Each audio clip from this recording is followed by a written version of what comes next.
지난주에 우리 이 틈의 존재론이라고 하는 것을 이야기했었습니다.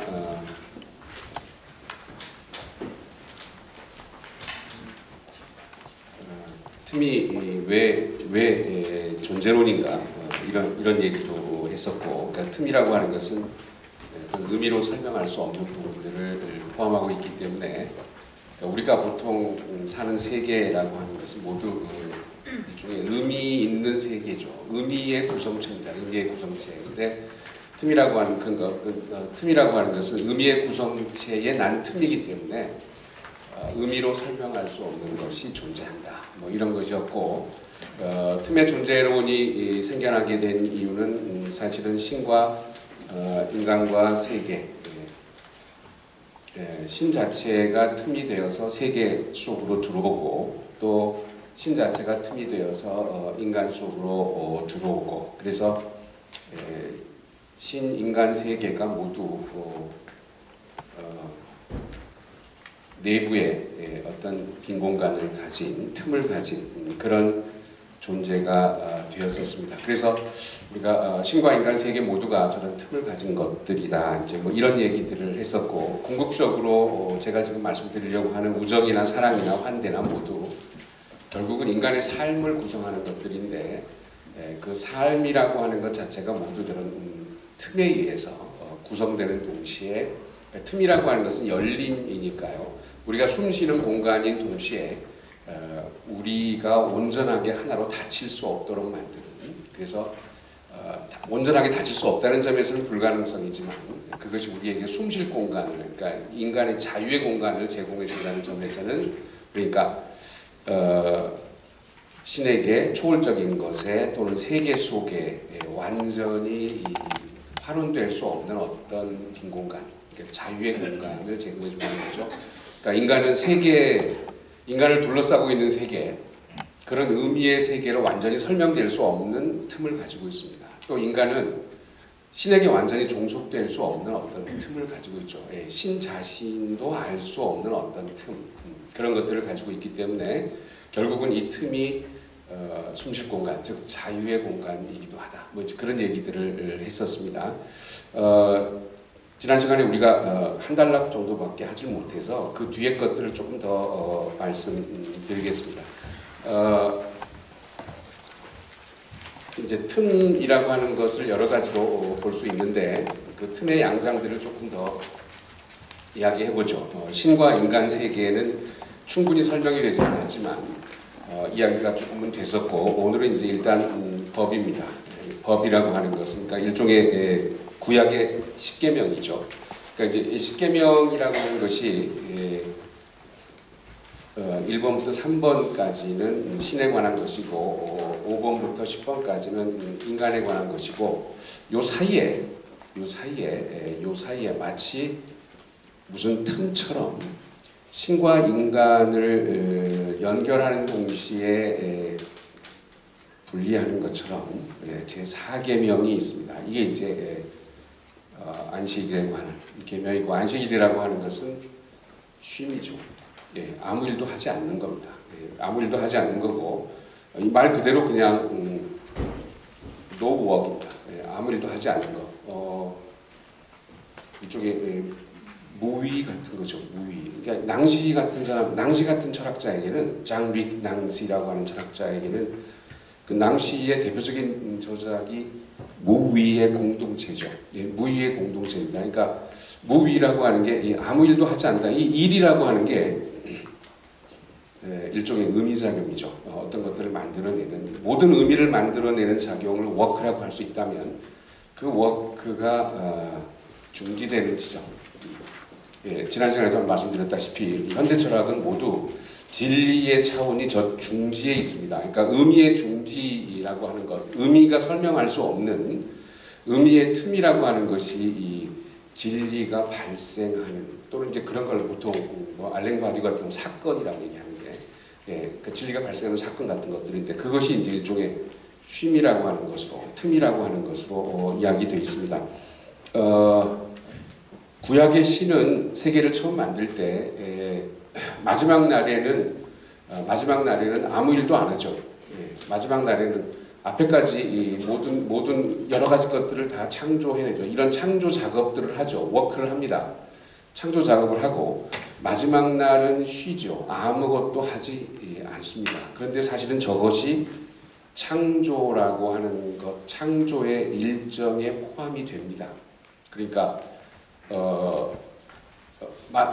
모든 일들을 한 것, 그 일한 것만을 창조라고 하지 않고 여기다가 아무 일도 하지 않은 것, 일종의 제로 같은 거죠.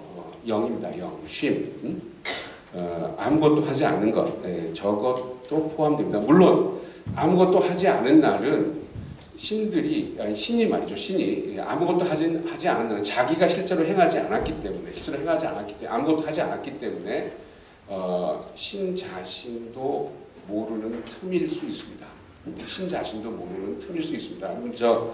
데리다가 이제 그런 얘기 많이 하는데, 창세기를 잘 읽어보면 재밌는 얘기들이 많이 나와요. 예를 들어서 동물들을 다 창조해놓고 신이 이상하게 이름을 붙이는 작업을 인간에게 맡깁니다. 아담 보고 이름을 부르라고 그래요. 자기는 뒤에서 봐요. 그걸 이렇게 뒤에서 봅니다. 그러니까 아담이 명명하는 것을 보고는 있지만, 관찰할 수는 있지만, 그 장면 전체를 지배할 수는 있지만, 실제로 아담이 그 동물을 뭐라고 명명하는가 그 신은 모릅니다. 그러니까 신이 그것을 명명하면, 명명이라고 하는 게 일종의 지배죠. 이름을 명명하는 순간 일종의 의미를 부여해서 그것을 지배할 수 있을 텐데, 이상하게도 신은 인간에게 동물의 이름을 명명하라고 하고 자기는 뒤에 비켜서 있습니다. 그러니까 실제로 관찰하지만 무능함을 드러내요. 그러니까 실제로 자신의 어떤 틈을 드러낸다고 아무 일도 하지 않는 날은 실제로 신이, 우리가 지난번에 얘기했던 것처럼 세계 속에 틈으로 기입되는, 세계 속에 빈 공간으로 기입되는 것처럼 그것은 신 자신의 틈이기도 합니다. 그러니까 그날은 신이 일을 안 했기 때문에 그날 무슨 일이 벌어졌는지 자기도 모르는 부분이죠. 유대신화에서, 지난주에 얘기한 것처럼 유대신화에서 신이 스스로 몸을 웅크려서 자신의 그늘, 주름이 생기게 해서 자신이 모르는 부분을 만들어내는 것처럼 이 부분도 일종의 틈입니다. 그런데 문제는 뭐냐면 창조의 과정 속에 저 제로가 포함된다는 거죠. 그러니까 창조를 완성시키는 것은 어쩌면 엿새 동안 일하고 마지막 날에 쉬었는데, 창조를 완성시키는 것은 이 마지막 날 아무것도 하지 않는 노워크, 저것인지 모릅니다.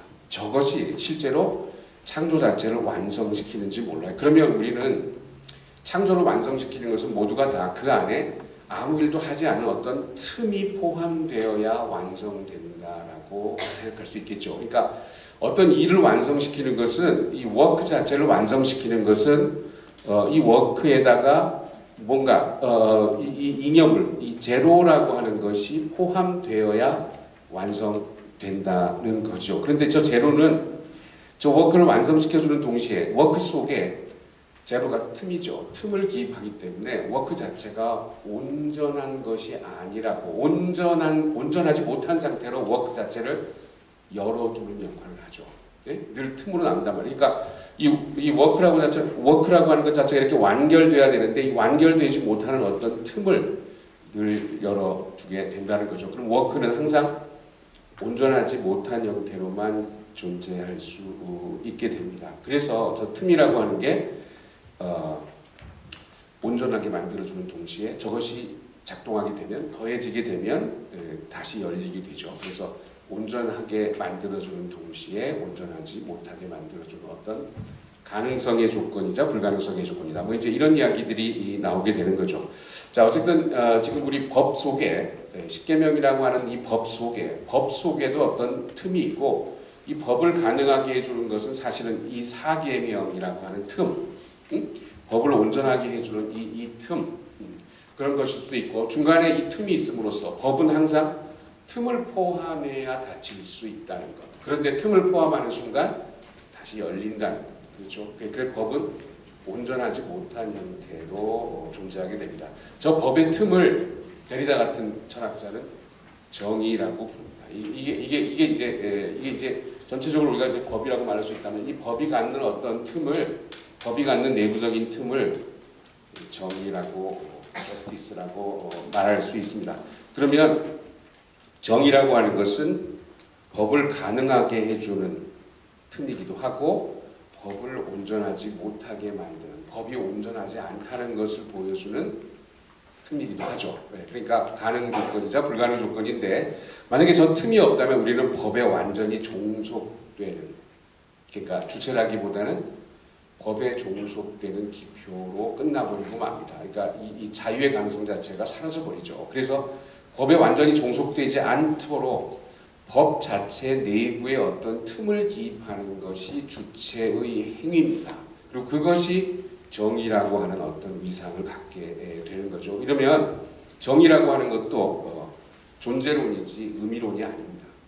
그러니까 정의라고 하는 것을 의미로 정의할 수가 없습니다. 법이 의미론이고 이 법의 의미에 어떤 틈을 드러내는 것이 정의다. 이렇게 이야기할 수 있겠죠. 자, 어쨌든 그런 것들이 우리가 그 다음 단락에 나왔던 이야기고, 그 다음에 이제 이게 안식일이라고 하는 틈, 2페이지입니다. 안식일이라고 하는 틈이라고 하는 것을 가지고 어떤 얘기를 할 수 있냐면 2페이지 두 번째 단락에 보시면 오늘 자료가 아니고 지난주에 받은 자료인데 혹시 지난주에 자료가 없으시면 그냥 뭐 들으셔도 될 것 같아요. 지난주 가지고 오신 분들은 다음 주에 오실 때도 오늘 자료를 가지고 오십시오. 오늘 분명히 다 못 나올 것 같아요. 오늘 나눠드린 것도. 자, 어쨌든 그 다음에 두 번째 페이지의 두 번째 단락에 보면 시간이 나옵니다. 시간도 틈이다 이 말이죠. 그러니까 틈이 존재하지 않는다면 시간도 없습니다. 시간도. 그러니까 시간이라고 하는 것을 지금 여기서 크로노스라고 하는, 이게 우리가 보통 이야기하는 클락 타임이죠. 클락 타임. 계산할 수 있는 시간. 계산 가능한 시간. 우리가 저것에 맞추어서 생활하고 있는 시간.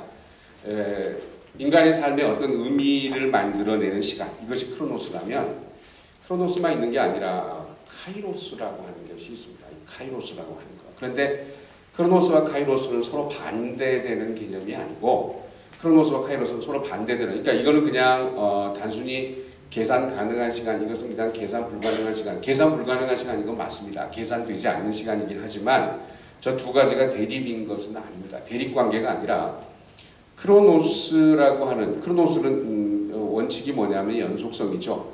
연속적인 시간이죠. 우리 연속적으로 시간을 계속 계산해서 그 시간에 맞추어서 삶을 유지하고 있습니다. 이런 연속적인 시간에 틈을 내는, 이 연속적인 시간에 어떤 틈을 내는, 이것을 중지시키는 그런 틈이 카이로스입니다.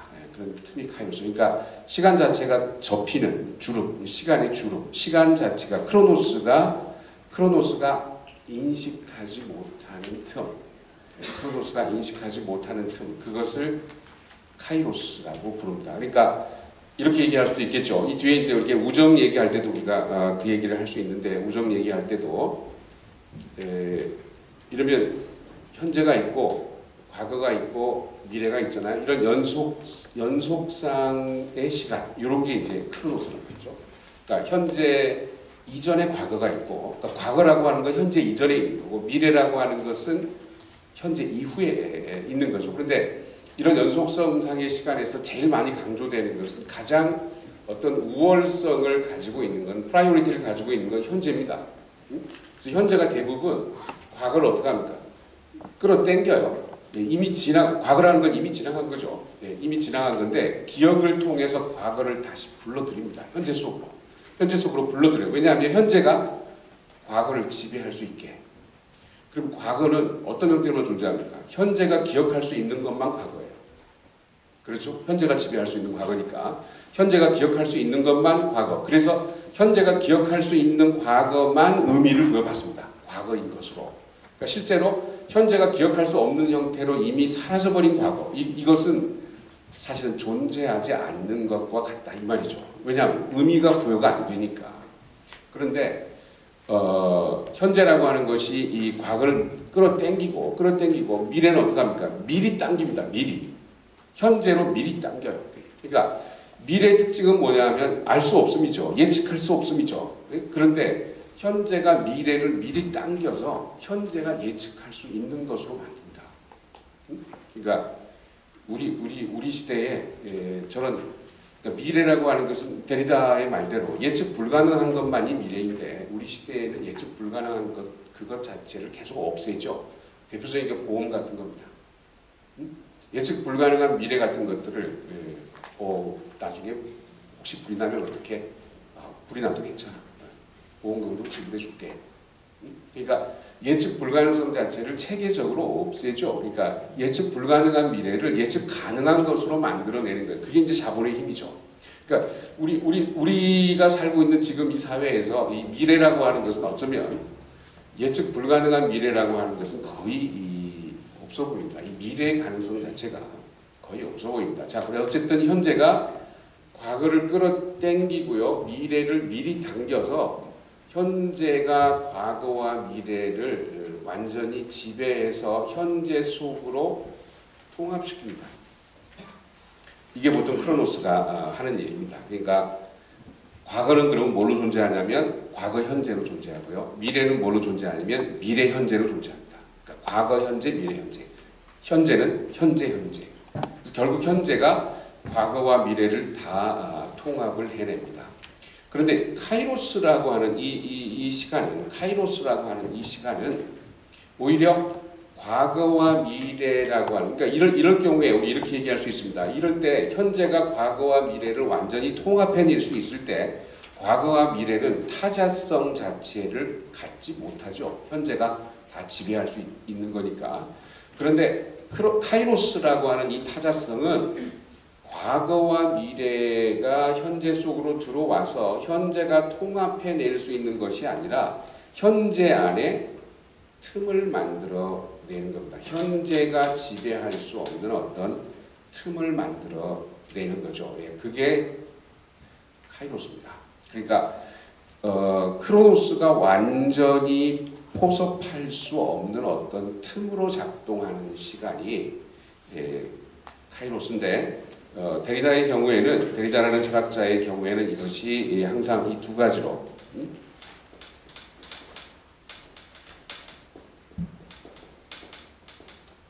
과거적인 것은 이미 항상이라는 시간, 이미 항상 발생했다 이거죠. 이미 항상 발생했다. 현재가 파악하기도 전에 이미 항상 발생했다 이거죠.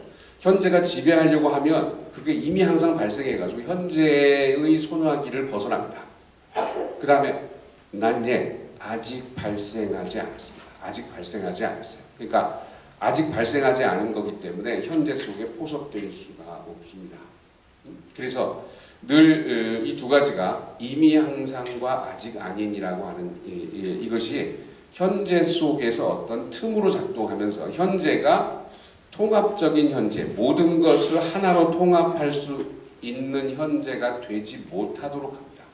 그래서 현재가 늘 온전한 현재가 되지 못하도록 하는 거죠. 현재가 지배할 수 없는 틈이 있다는 것을 보여줍니다. 지금 우리 지난주에 했던 건 다 공간의 틈이었고 지금 여기 시간의 틈이 나오죠. 그러니까 시간도 틈입니다. 공간도 틈이고요. 그러니까 이 공간은 서로가 부둥켜 안았을 때 우리 그 얘기 했었잖아요. 그죠? 부둥켜 안았을 때 생겨나는 중간, 사이 이런 틈이었고 시간은 현재 속에 현재가 포착할 수 없는 이미 항상과 아직 아닌 그러니까 현재가 이것을 현재적인 의미로 포착하려고 하면 그것은 이미 항상 지나가 버렸어요. 포착할 수가 없어요. 이미 항상 지나가 버린 것으로 이미 항상 뭐죠? 상실된 것으로 다시 말해서 뭐 할 수 없을까요? 기억할 수 없는 것으로 이거 기억 모델로 설명 안 됩니다. 그러니까 이게 그래서 프로이트의 기억 모델로 설명할 수 없는 거죠. 이게 락강이 실제라고 부르는 겁니다. 이게 그러니까 프로이트의 기억 모델로 설명할 수 없는 게 이미 항상 상실돼 버린 거예요. 이미 항상 상실돼 버렸기 때문에 기억을 통해서 회복하거나 복귀할 수가 없습니다. 기억을 통해서 어느 순간 갑자기 어떤 것들이 회복되는 그런 거 있을 수 있죠. 그런 게 보통 모더니티의 차원이죠. 잃어버린 시간을 찾아서 이런 얘기할 때 시간이라고 하는 것을 기억을 통해서 회복하거나 복귀할 수 있습니다. 근데 이후에 우리는 결코 복귀할 수 없는 그러니까 기억을 통해서도 복귀할 수 없는 프로이트에게 이 기억 모델은 억압 모델이거든요. 그러니까 억압된 것이 다시 돌아오는데 억압된 것이 다시 돌아오면 의미 차원으로 다시 복귀를 해야 되는데 억압된 것이 아니라 처음부터 배제돼가지고 늘 이미 항상 발생한 것으로 다시는 돌이킬 수 없는 어떤 것으로 현재가 지배할 수 없는 어떤 것으로 이야기된, 그래서 이미 항상이라고 하는 것이 현재가 파악할 수 없는 타자성을 갖습니다. 동시에 not yet, 아직 발생하여, 현재가 파악하려고 하면 아직 발생하지 않은 저런 not yet, 현대 철학이 이런 것들에 많이 주목하죠. not yet이라고 하는 것을 데리다는 가능성이라고 그러고 아감베는 잠재성이라고 하죠. 네, 잠재성이라고 합니다. 그러니까 철학이 이미, 예를 들어서 우리가 보통 역사라고 얘기할 때 역사라고 하는 것은 이미 발생한 일이 어떤 의미를 갖나 이걸 얘기하죠. 그죠? 이미 발생한 사건이 사후적으로 다른 사건들과의 연관 속에서 어떻게 의미를 가질 수 있을까? 뭐 이런 게 이제 역사를 얘기하는 거잖아요. 그런데 최근 철학은 역사성이라고 하는 걸 얘기할 때 역사성이라고 하는 걸 얘기할 때 지난번에 역사성이라고 하는 것은 가능성이나 잠재성의 차원을 말합니다. 그러니까 과거에 현실화되지 않은 채 남아서, 그러니까 과거에 그런 일이 일어날 수도 있었는데 안 일어난 거죠. 예? 그러니까 분명히 과거에 있었어요. 과거 문맥에서 과거의 상황에서 발생했으면 어떤 의미를 부여받았겠죠. 사후적으로 어떤 의미를 부여받겠죠. 그런데 과거 상황에서 발생하지 않은 채 잠재성이나 가능성으로 계속 남아 있었다고요. 그러니까 이게 다시 돌아오면 말이죠. 이 과거 속에서 발생하지 않은 것들이 다시 돌아오면 아직 발생하지 않은 것이 돌아오는 거죠. 그렇죠? 그러니까 어리스 얼레디가 뭘로 바뀝니까? 난 예수로 바뀌죠. 다시 얘기할까요? 그러니까 이미 항상 있었잖아요. 그죠? 이미 항상 있었어요. 그러니까 과거에 있었는데 과거 속에서 발생하지 않았다고요. 의미를 부여받지 못하고 여전히 그 틈으로 있었다고요. 근데 그것이 다시 돌아오면 어떤 방식으로 돌아올 수밖에 없을까요? 아직 발생하지 않은 것으로 돌아오죠. 그러니까 미래는 말이죠. 우리가 도래한다라고 하니까 이 미래를 현재가 파악할 수 있는 미래, 퓨처 프레젠트 아까 얘기했죠. 이런 것과 구분하기 위해서 데리다가 투컴이라고 하는 표현을 많이 씁니다. 이 도래한다는 표현을 디모크라시 투컴, 도래하는 민주주의 뭐 이런 식이에요. 그러니까 저것은 투컴이라고 하는 것은 현재가 지배할 수 있는 미래가 아닙니다. 그런데 저 미래라고 하는 것, 도래하는 것, 그러니까 예를 들어서 모리스 블랑쇼의 책 가운데 이런 게 있죠. 지금 번역돼 있죠. 이게 북투컴, 도래하는 책, 블랑쇼의 책. 그러니까 책도 도래하는 책이란 말이죠. 책도 도래하는 책이면 그 책은 의미로 완전히 소진될 수 없는 어떤 가능성이나 잠재성을 그 안에 틈으로서 가지고 있는 책입니다. 그러니까 책의 존재론이지 책의 의미론이 아니에요. 그러니까 지금 아까 했던 말들을 다시 이으면 이미 항상 있었는데 현실화되지 않은 채 잠재적인 것으로 남아있다가 아직 발생하지 않은 것으로 현재 속으로 복귀하겠죠. 그러니까 미래는 과거와 전혀 다른 것이 아니고요. 과거에 전혀 없었던 것들이 아니고요. 과거와 단절되어 있던 것이 아니라 과거에 이미 있었던 거예요. 이미 항상. 그러니까 데리다가 이런 표현을 많이 쓰는데 데리다는 자기 자신을 오염의 철학자라고 합니다. 컨테미네이션. 이 단어는 의도적으로 쓰는 겁니다. 그러니까 철학은 늘 순수성을 구하는 작업이라고 말할 수 있습니다. 철학을 정의할 때 순수성, 진리도 순수해야 되고 타자에 의해서 오염되지 않은 것, 이 순수성을 가지고 있어야 정체성을 한다. 아이덴티티라고 하는. 아이덴티티는 순수성이에요. 다른 것이 오염되면 안 돼. 그래서 이제 혼혈 같은 것을 그렇게 배제하는 겁니다. 예? 그래, 이 순수성을 구하는 과정이 철학이라면 데리다에게는 철학은 무엇보다도 오염입니다. 오염의 형태로만 존재할 수 있습니다. 철학뿐만이 아니라 존재하는 모든 것들은 이미 타자에 의해서 오염되어 있습니다. 데리다가 이것을 굉장히 멋진 말로 표현하는 부분이 있는데 모든 것은 서로에게 이 포스트카드라는 책입니다. 모든 것은 서로에게 전화를 걸고 있다. 모든 매트릭스 생각나시죠? 모든 것은 서로에게 전화를 걸고 있다. 그러니까 뭐죠? 내 속에서 이미 어떻게 해요?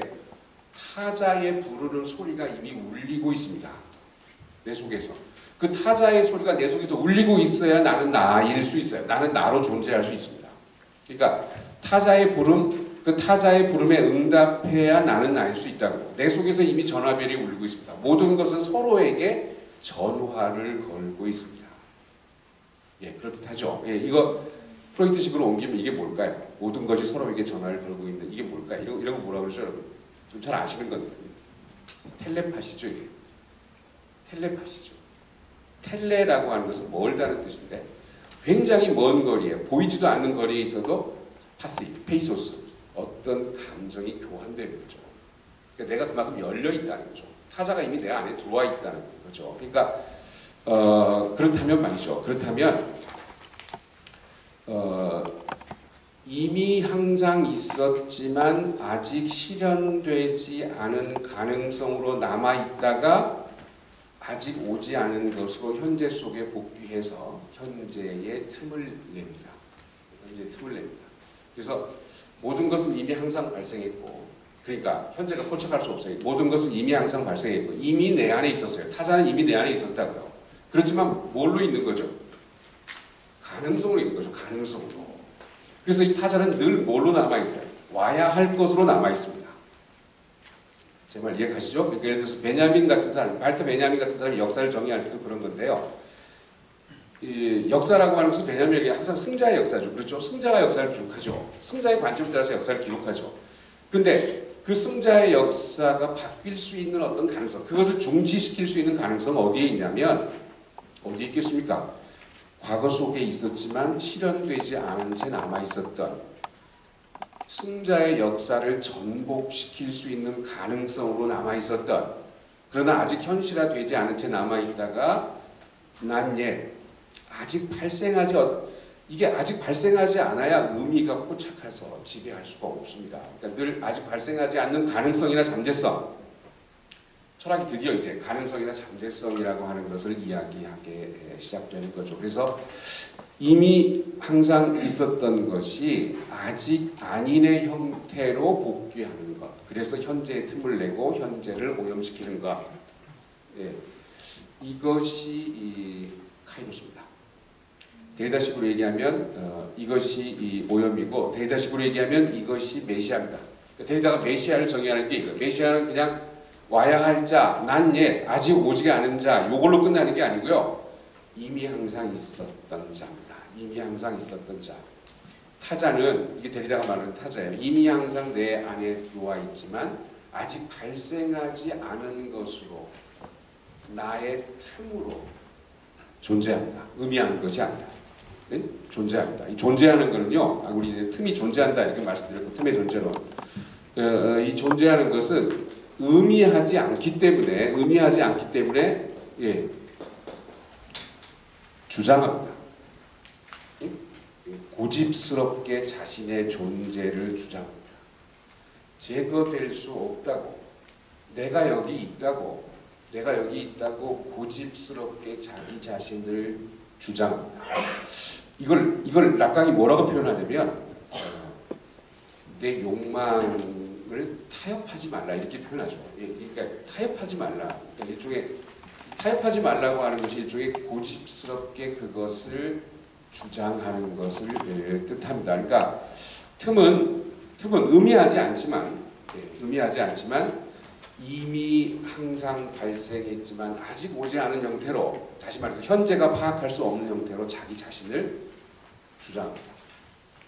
주장합니다. 이제 이런 것들이 이 틈의 존재 방식이다 이렇게 말씀드릴 수 있겠습니다. 시간이라는 틈의 그 단락에 이 페이지의 두 번째 단락의 맨 아래쪽에 보면 맨 끝문장입니다. 틈은 혼돈의 방식으로 스스로를 드러낸다. 이런 부분이 있는데, 우리가 지난 시간에 혼돈에 대해서는 조금 이야기를 했습니다. 지금 이 데리다의 오염이라고 하는 부분들을 살펴보게 되면 늘 타자에 의해서 오염되어 있기 때문에 우리가 얼른 생각해서 이렇게 하나라고 생각되는 것들은 이미 그 안에 어떤 틈을 가지고 있습니다. 그래서 이 틈이 우리가 타자라고 말할 수 있다면 이 타자라는 틈에 의해서 나라고 하는 것은 늘 오염되어 있습니다. 그래서 요 나와 타자가 한 몸에 교주합니다. 그러니까 이 점이 중요한데 same, 한 몸에 교주합니다. 그러니까 이게 단순히 차이라고 말할 수 없어요. 구조주의적인 차이라고 말할 수가 없습니다. 구조적인 차이는 대립 구조이기 때문에 내부에 틈이 있으면 안 돼요. 그러니까 이 틈이라고 하는 것이 이런 방식으로 이렇게 되면 대립입니다. 요 틈이 바깥으로 나가면 이렇게 대립 구조가 되죠. 바깥으로 나가면 대립 구조가 되죠. 그렇죠? 근데 이 틈이 먼저입니다. 이게 더 기본적인 거라고요. 그러니까 구조주의식으로 이걸 바깥으로 끄집어내면 이미 틈에 대한 어떤 방어가 됩니다. ET가 그러니까 에일리언이 ET가 돼요. 에일리언을 ET로 바꾸면 ET는 뭐 끔찍하게 생겼어도 귀엽고 ET 장난감도 있잖아요. 뭐 이렇게 길들일 수 있습니다. ET는 뭐 이렇게 하기도 하고 에일리언은 길들일 수 없습니다. 에일리언 인간 없잖아요. 에일리언 끔찍하게 우리를 잡아먹을 수도 있기 때문에 내부에 있는 타자가 타자입니다. 바깥으로 나오면 우리 그렇잖아요. 다윗과 골리앗이 싸운다 그러면 골리앗 엄청나죠. 그렇지만 어떻게 해요? 골리앗을 보면 한번 해보지 뭐 죽는 거다. 그런데 이 내부에 뭐가 들어가서 이 안에서 난리를 치면 보이지 않는 타자에 대해서 어떻게 할 도리가 없습니다. 그러니까 이 내부의 틈이라고 하는 것이 훨씬 더 왜냐하면 이 타자는 나인 동시에 뭐죠? 나인 동시에 내가 아니죠. 그렇죠? 이 and가 동시에입니다. 시간성이 at the same time이에요. 그러니까 이렇게 이것을 바깥으로 빼내서 나와 타자의 이렇게 대립 구조가 되면 이건 뭐예요? 타자는 내가 아닌 거고 나는 타자가 아닌 거죠. 그러니까 타자와의 변별성에 의해서 나의 정체성이 만들어지잖아요. 그렇죠? 근데 내 속에는 타자가 없죠. 타자 속에는 내가 없죠. 둘이 오염되지는 않습니다. 네, 저거는 상당히 안정된 구조예요. 그러니까 구조주의가 말하는 문화가 저런 대립 구조를 가지고 있습니다. 그런데 저기 그러니까 혼돈이 없죠. 구별만이 있죠. 예, 차이만이 있습니다. 이건 차이의 세계고 모든 것이 구별되는 세계죠. 그래서 의미입니다. 차이와 구별이 되어야 의미가 만들어지는 거고 이야기도 만들어지는 거죠. 그런데 이런 방식에서는 타자가 이미 내 안에 들어와 있고 타자에 의해서 내가 오염된 형태로만 존재하자면 타자는 내 안에 들어와 있기 때문에 same이고요. 나랑 같은 한 몸. 동시에 뭐죠? 여전히 나의 틈이기 때문에 나하고 다릅니다. 예, 저런 것들을 가장 잘 보여주는 사람이 지난주에도 얘기했었지만 카프카입니다. 카프카 얘기 보면 그레고리 잠자 변신 아시잖아요. 그렇죠? 변신은 뭐죠? 변신이라고 하는 게 그러니까 변신이라고 하는 카프카의 단편이 카프카가 문학을 정의하는 방식입니다. 문학은 뭐냐라고 물으면 카프카는 변신이다 이렇게 얘기하는 카프카의 문학은 전체가 다 변신입니다. 그런데 이 변신은 혼돈이에요. 혼돈. 그러니까 A라고 하는 상태에서 B라는 상태로 바뀌는 거 이걸 카프카가 변신이라고 안 그러고요. 그레고리 잠자는 어떻습니까? 벌레로 변했지만 여전히 뭐죠? 여전히 출근 걱정하고 있죠? 몸을 못 뒤집겠다. 이상하다. 그런데 나 언제 출근하지? 늦겠다. 이런 걱정하고 있습니다. 아니면 출근 걱정하는 벌레 보셨어요? 그런 거 없잖아요? 그런 거 없습니다. 그러니까 여전히 변신이라고 하는 것은 뭐냐면 나와 벌레 이렇게 되어 있는 게 아니라 그렇죠? 벌레 속에 나이거나 내 속에 벌레이거나 그렇죠? 그러니까 나도 벌레도 아닌 나인 동시에 벌레인 카프카의 소설 중에 그런 거 거의 다인데요.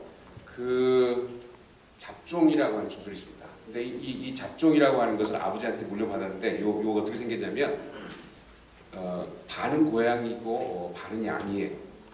그래서 얘를 양들한테 데리고 가면 양들이 모른 척하고 고양이 무리에 데리고 가면 고양이가 모른 척합니다.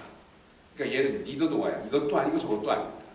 그런데 카프카가 또 뭐라고 표현하냐면 걔가 이렇게 내 무릎 주위를 돌아다니면서 내 다리 주위를 돌아다니면서 계속 놀아요. 그러면서 뭐 어쩌다가 울어요. 그런데 서술자가 뭐라면 그 울음이 나의 울음처럼 보이기도 한다. 이런단 말이죠. 예? 그러니까 결국 걔는 뭐예요?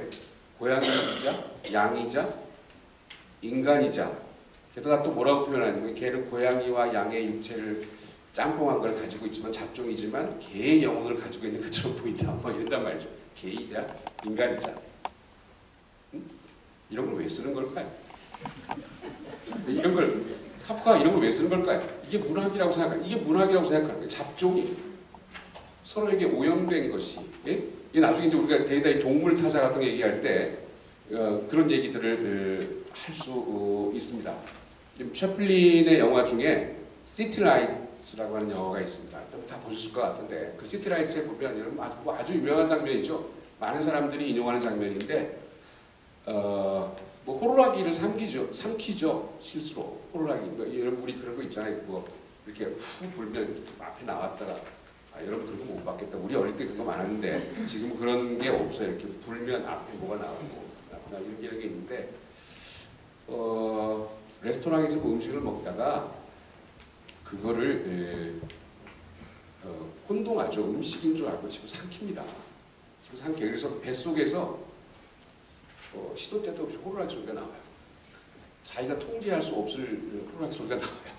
그러니까 여러분 지난주에 우리가 향연 얘기를 많이 했었는데 심포지움 얘기를 많이 했었는데 플라토의 심포지움에도 보면 아리스토파네스가 이야기를 시작하기 전에 딸꾹질을 심하게 해서 순서를 바꾸게 됩니다.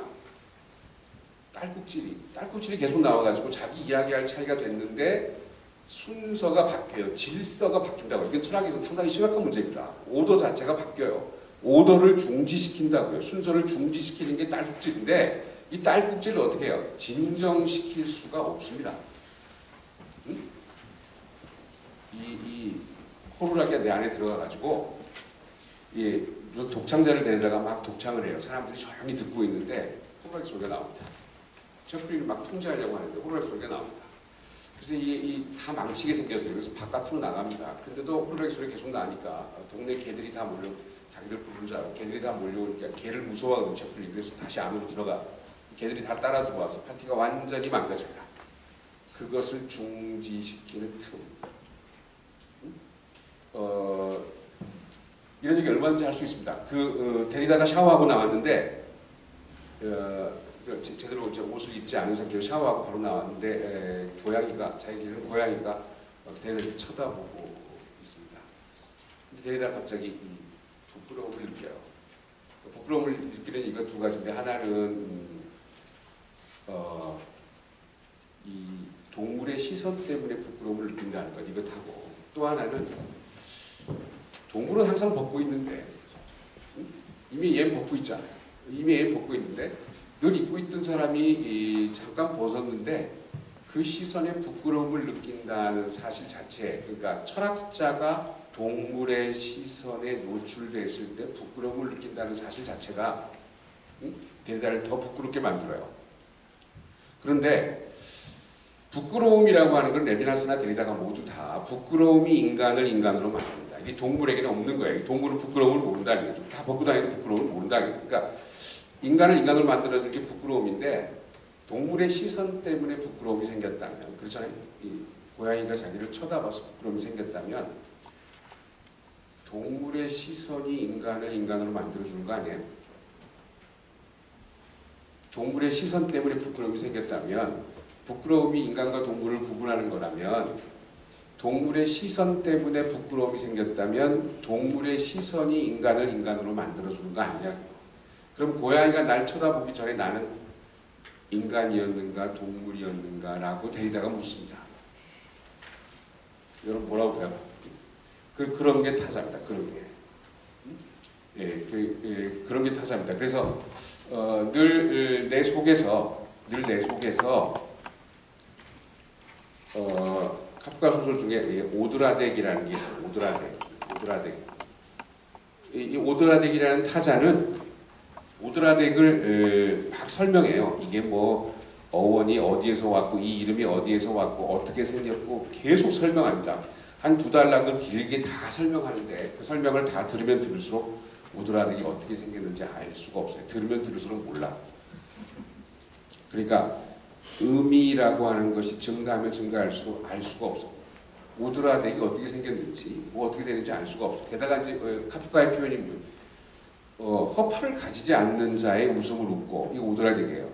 허파를 갖지 않는 자는 이게 인간이 아니죠. 그러니까 허파를 갖지 않는 이 집안을 매일매일 돌아다닙니다. 집에 살아요. 집에. 근데 어느 날 한 몇 개월 없어졌다가 또 이제 없어진다 보다 하면 또 계단 앞에 서 있고. 예? 그래서 이게 지금 가장의 근심이라고 하는 소설인데 가장이 뭘 근심하느냐? 오드라득이 나보다 더 오래 살아서 내 손자 때 이르기까지 계속 여기서 살아서 그 아이들에게까지 영향을 미치면 어떡할까라는 걱정을 합니다. 그러니까 타자는 내 안에서 나보다 더 오래 살아요. 나보다 더 오래 삽니다. 내가 죽은 이후에도 여전히 뭐죠? 살아 있습니다. 그렇죠? 그러니까 이거 데리다가 이 서바이브라고 하는데 데리다에게 중요한 건 삶이라고 하는 것은 늘 서바이브입니다. 죽음 이후에도 계속 살아있는 거예요. 인간 속에는 유한한 인간 속에는 죽음 이후에도 계속 살아남아 있는 유한성을 보여주는 죽음 이후에도 계속 살아남아 있는 어떤 불사성이 있습니다. 인간 속에. 그걸 프로이트가 충동이라고 합니다. 드라이브라고 해요. 충동이라고. 그러니까 타자는 내 속에서 나보다 더 오래 살아남아서 계속 나를 산 것도 죽은 것도 아닌 상태로 만들어줄 뿐 아니라 나 자체가 여전히 온전한 것이 되지 못하도록 하는 이런 혼돈의 방식으로 존재한다. 이렇게 얘기할 수 있겠습니다. 한 가지만 더 얘기하면 악티온이라고 여러분 저 오비디우스의 변신 이야기 지난 기회에 한번 얘기했어요. 악티온은 사슴으로 변하죠. 그러니까 이 여신의 벌거벗은 모습을 봤다고. 그러니까 실제로 그 여신의 동굴에 악티온이 들어가려고 들어간 게 아닙니다. 의도적으로 들어간 게 아니라 길을 잃다가 악티온이 사냥꾼인데 사슴 사냥꾼이에요. 이제 개를 데리고 사슴을 사냥하는 사슴 사냥꾼인데 어떻게 길을 잃어서 여신의 동굴에 들어가게 되는데 그 여신이 이제 일종의 처녀의 여신입니다. 처녀성이라고 하는. 그래서 그 여신의 벗은 몸을 보면 안 돼요. 그런데 그냥 잘못 들어섰는데 그때 마침 여신이 이제 모욕을 하기 위해서 옷을 벗고 있던 시점이었고, 그러니까 이 모든 것이 다 우연입니다. 전혀 의도가 없었다고요. 무슨 우리 저 선녀와 남편처럼 뒤에서 이렇게 본 게 아니고 의도가 없었어요. 근데 들어가자마자 자기도 어떤 끔찍한 장면에 마주치는 거죠. 예, 근데 이미 돌이킬 수가 없다. 그러니까 그 여신을 따르는 시녀들이 여신을 막아섰는데 여신이 워낙 키가 커가지고 막아섰는데 위가 다 보였어요. 이렇게. 예, 그래서 그 여신이 물을 뿌리죠.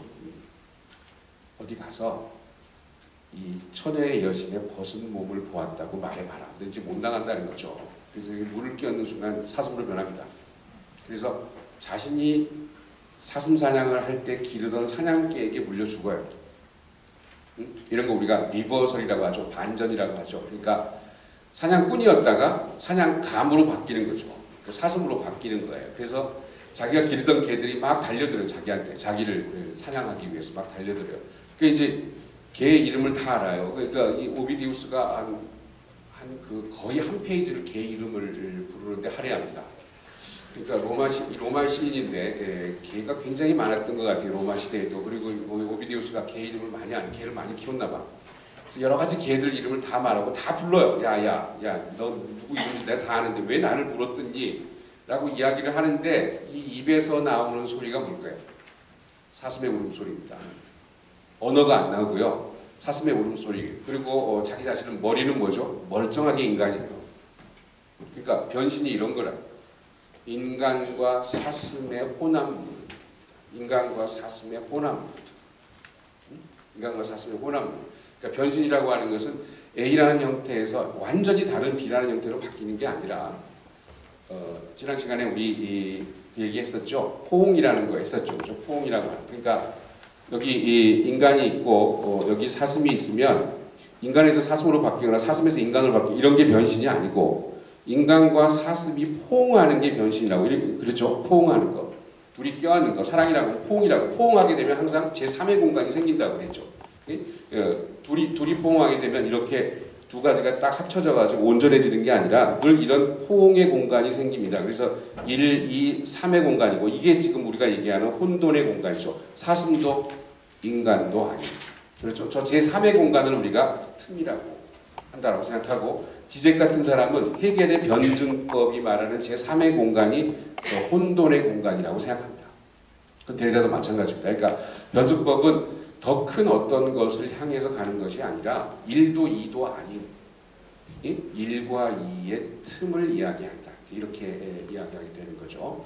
자, 이건 혼돈을 이 정도로 해두고 또 하나 이제 틈이 나타나는 방식이 뭐냐면 우리가 이야기해야 될 것들 중에 하나가 뭐냐면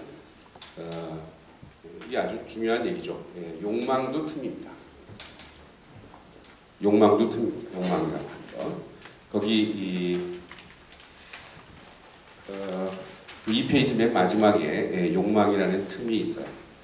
소녀가 길을 가다가 옆에 수풀에서 개구리가 튀어나와서 개구리를 손에 얹고 개구리에게 키스했습니다. 개구리가 뭘로 변했겠어요? 왕자로 변했죠. 그 개구리로, 그러니까 왕자로 변한 개구리가 다시 소녀에게 키스했습니다. 소녀가 뭘로 변했냐? 이제 맥주 광고거든요. 독일 맥주 광고입니다. 맥주로 변했어요. 왜? 그렇죠. 그 질문이 나와있죠. 그러니까 이게 남성의 욕망과 여성의 욕망이 다르다는 겁니다. 틈이 있다는 겁니다. 그러니까 여성은 늘 전체를 욕망합니다. 전체를. 그래서 왕자가 나와요.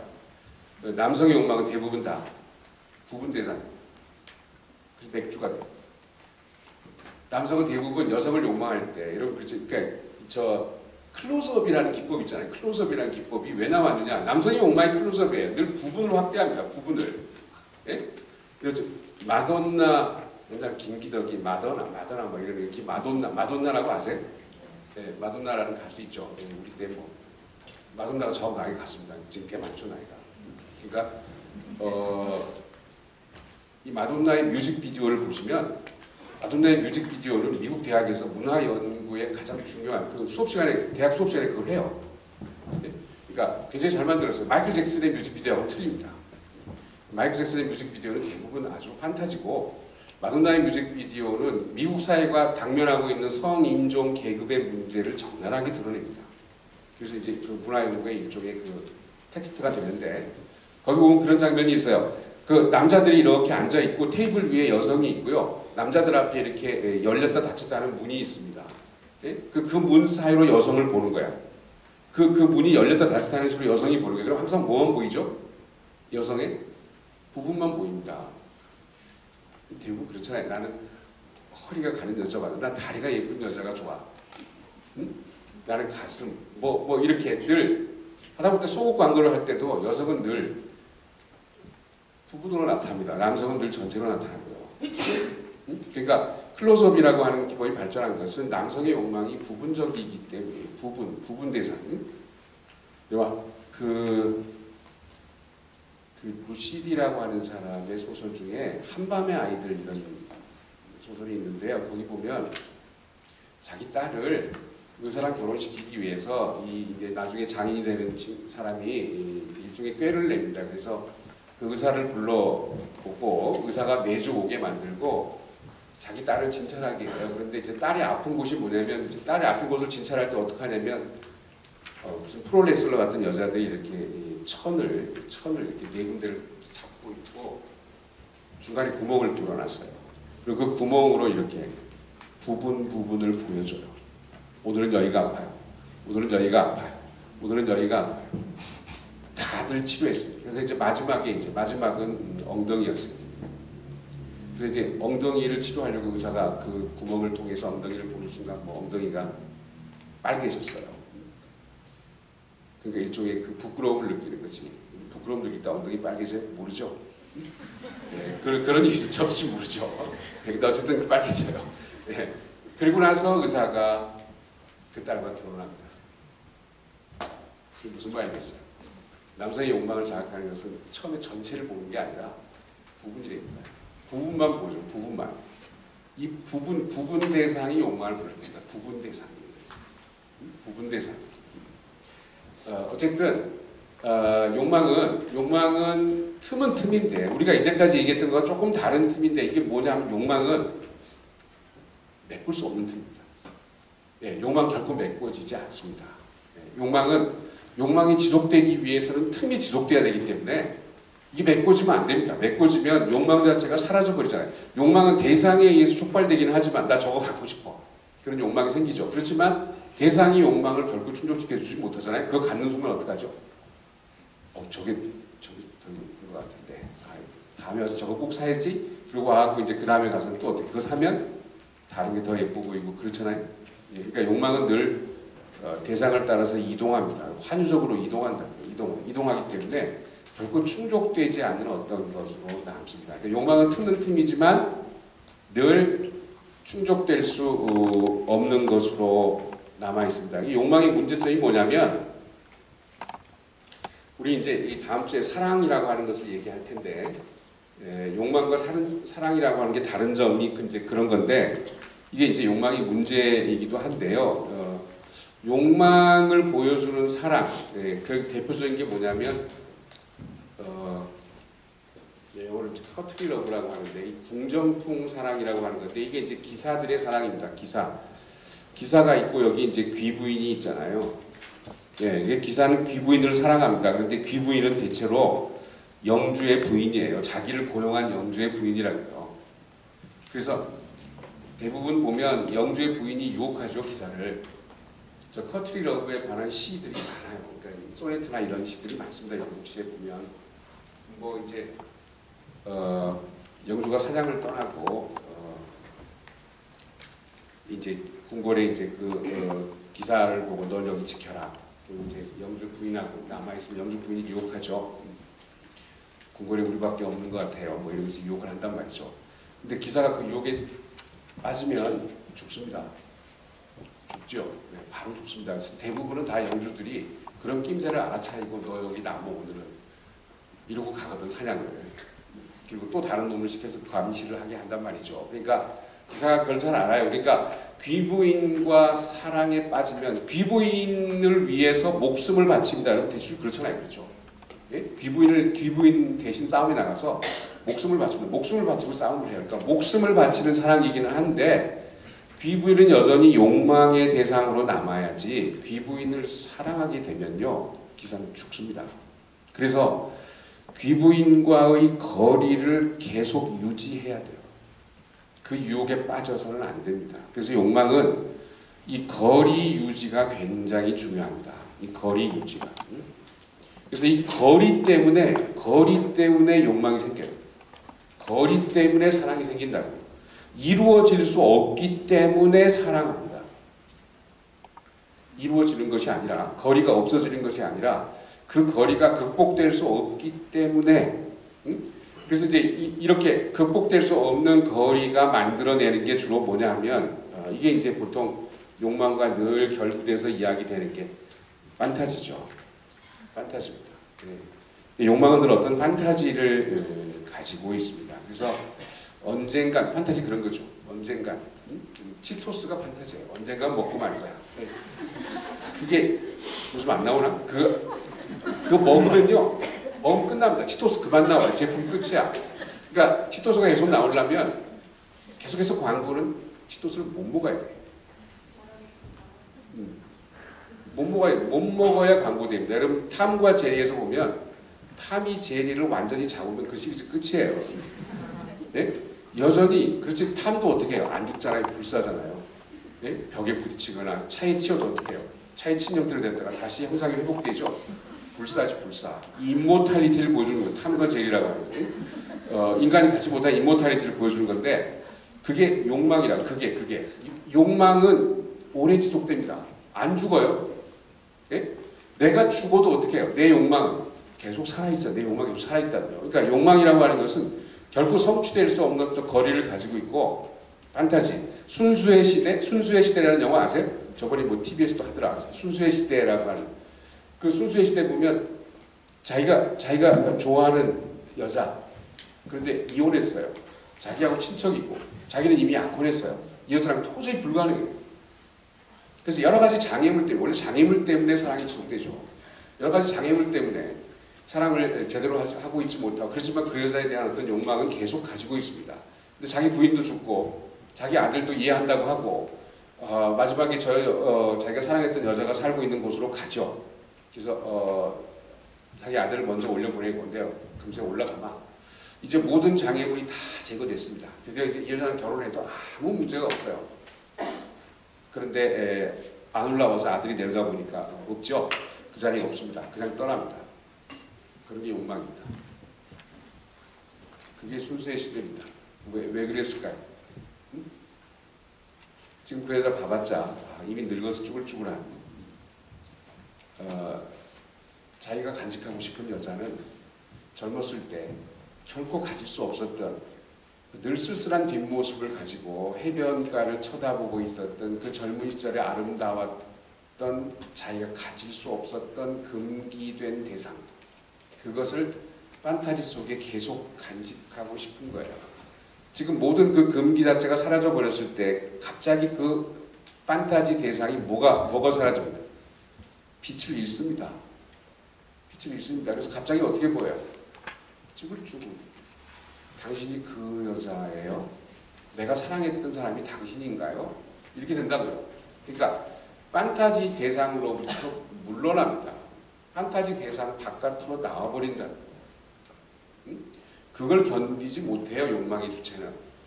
욕망의 주체는 판타지 속에 자기가 생각했던 그 판타지 욕망의 대상을 끊임없이 끝까지 간직하고 싶은 거예요. 네? 판타지 대상. 이건 굉장히 어찌 보면 상당히 평화로운 거지만, 예를 들어서 나치가 유대인을 죽일 때 그 유대인도 판타지 대상입니다. 그러니까 유대인은 나치에게는 뭘로 보입니까? 죽여도 죽지 않는 대상이에요. 이게 판타지 대상이기 때문에. 죽여도 죽지 않는 대상입니다. 나치는 독일군과 비교하면 숫자로는 아무것도 아닙니다. 이건. 그런데 이게 판타지 대상이 되는 순간 죽여도 죽지 않는 존재가 돼요. 그래서 계속 죽이게 되는 거예요. 그러니까 이 판타지가 사실은 인간에게는 굉장히 중요한, 실제로 팩트보다도 훨씬 더 중요한 그런 부분들을 갖습니다. 그런데 저 판타지는 늘 욕망 때문에 생기는 건데, 욕망은 늘 이렇게 이 거리 때문에 생겨납니다. 그래서 욕망의 문제점이 뭐냐면 말이죠. 문제점은 뭐냐면 욕망은 늘 어떻게 해요? 발생 불가능한 상태로 남습니다. 메시아가, 아까 우리 메시아 얘기했는데 이미 항상 와 있는 동시에 아직 오지 않은 자가 메시아라고 했는데, 욕망의 판타지 속에서 메시아는 이미 항상 온 자일 수가 없습니다. 메시아는 항상 뭐로 남아요? 아직 오지 않은 자로 남습니다. 그냥 아직 오지 않은 자예요. 우리 사랑은 아직 이루어지지 않았어. 그러나 언젠가는 아직 이루어지지 않았기 때문에 그 판타지를 지속시킬 수 있는 거죠. 그러니까 실제로 욕망의 주체가 가장 무서워하는 건 뭘까요? 욕망이 실현되는 겁니다. 응? 평생 자기 이 부인의 원수를 갚으려고 막 돌아다니고, 평생 이게 내가 존재하는 이유야. 그래서 이제 드디어 이제 영화 끝날 때쯤 돼가지고 전화가 울려오고, 그 전화를 받으면 모든 게 끝나요. 그런데 전화를 안 받고 뒤돌아서서 가죠. 뒤돌아서서 갑니다. 그 이유가 뭘까요? 근데 존재 이유가 없어지기 때문입니다. 그러니까 실제로 욕망이 실현되는 것을 가장 두려워하는 게 욕망의 주체입니다. 여당이 도무지 들어줄 수 없는 이야기를 끄집어내놨는데 갑자기 여당이 미쳐가지고 그렇게 합시다. 이러면 야당이 완전히 주저앉습니다. 왜 그럴까요? 여당, 야당의 구분이 안 갑니다. 응? 도무지 여당이 들어주지 않을 걸 내놓는 거예요. 그래야 이게 야당이 될 수 있어요. 그런데 갑자기 여당이 미쳐가지고 그럼 그렇게 합시다. 이렇게 되면 야당 자체가 망가집니다. 그러니까 늘 욕망은 그것이 실현되지 않을 것이라는 것을 알고 있어요.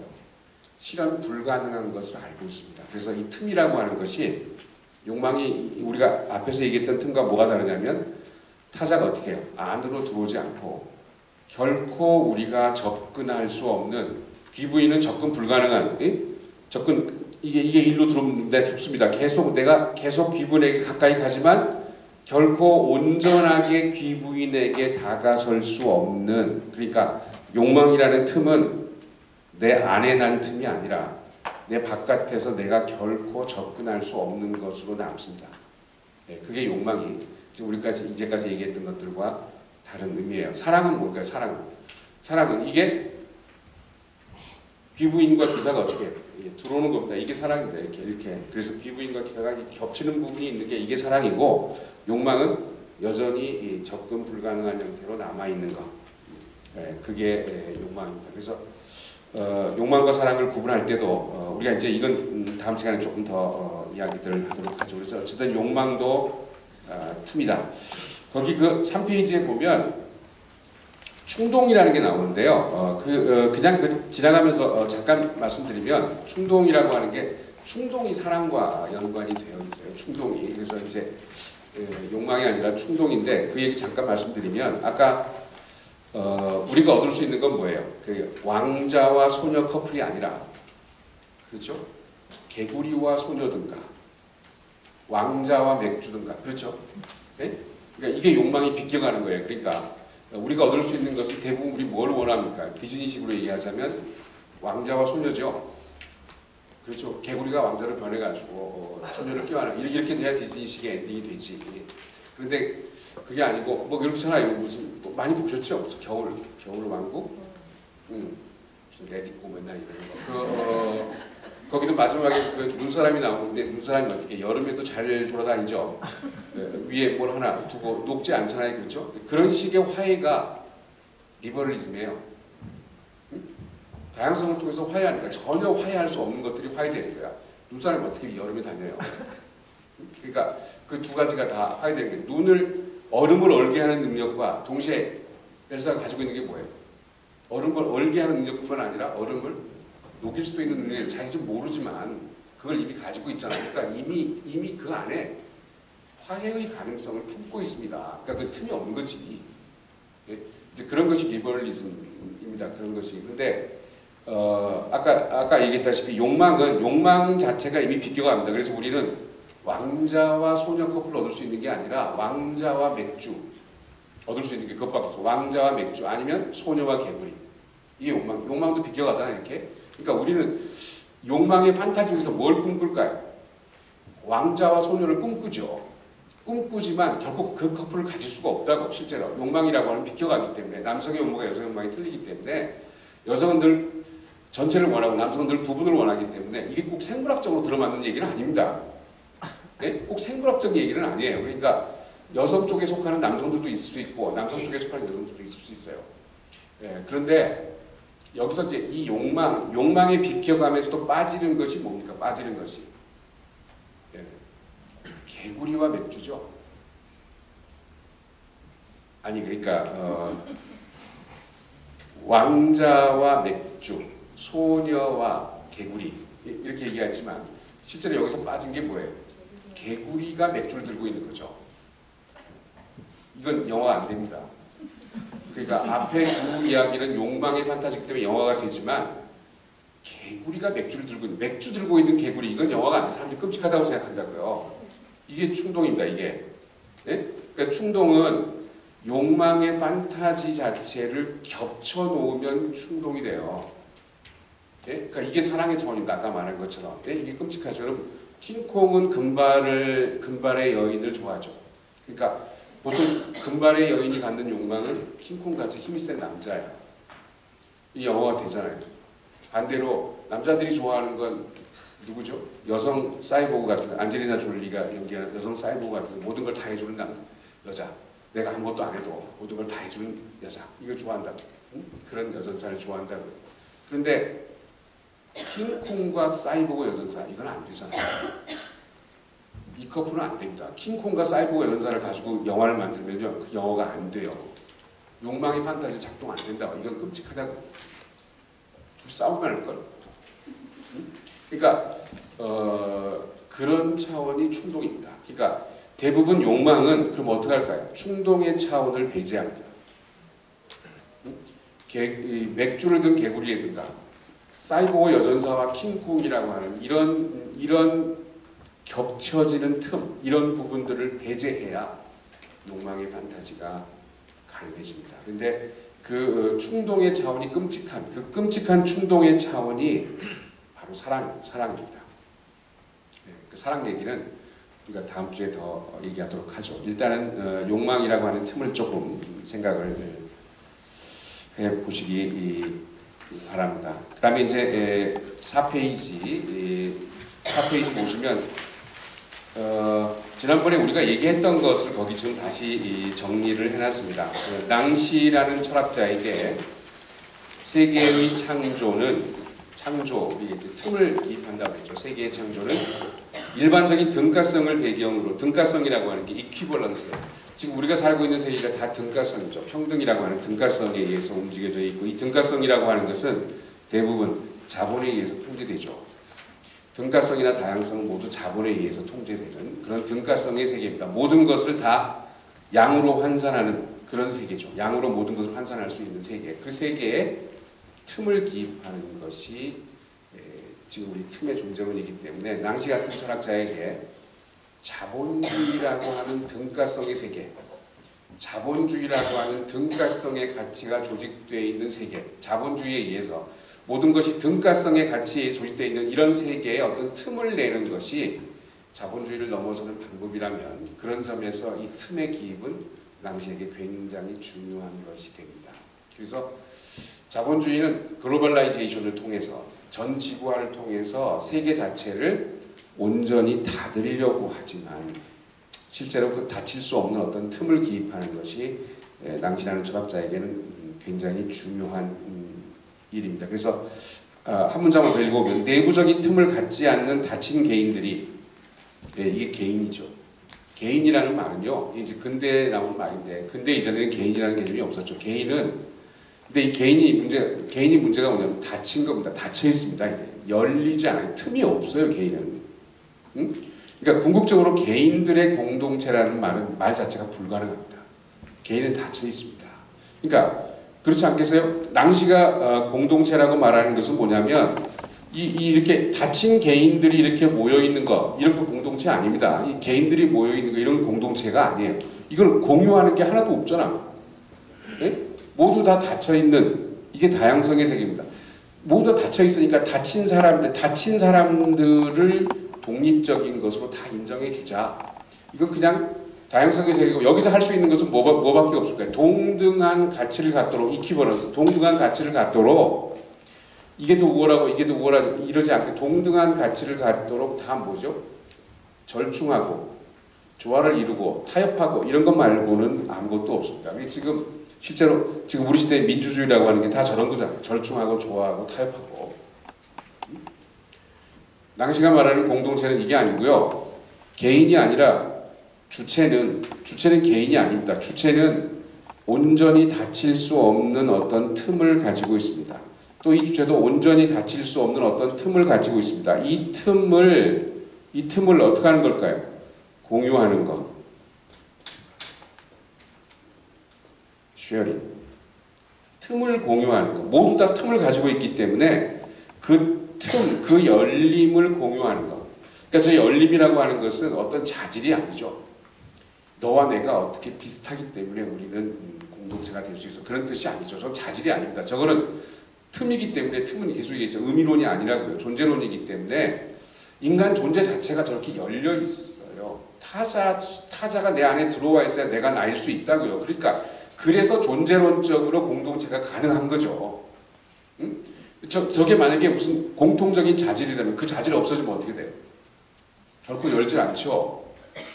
그렇잖아요. 저게 무슨 이해관계라면, 이해관계가 사라지면 그 사람과 공동체를 그만 이룰 거예요. 그렇죠? 그게 아니라 우리가 결코 닫을 수 없는 어떤 존재론적 열림이 이미 항상 있어요. 그리고 그것은 여전히 어떻게 해요? 아직 발생하지 않은 가능성으로 남아 있습니다. 그래서 공동체가 가능한 거죠. 그런 의미에서 공동체가 가능한 거죠. 그러니까 저런 공동체 논리가 가능하기 위해서는 근본적으로 개인이 아니라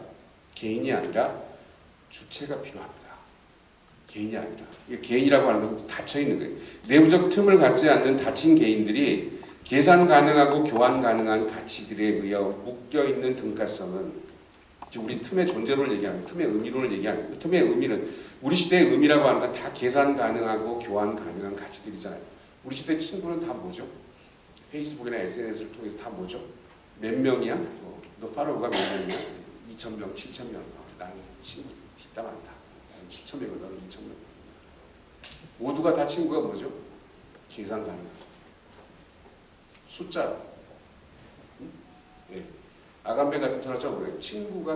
데리다도 그러죠. 친구가 계산 가능할까?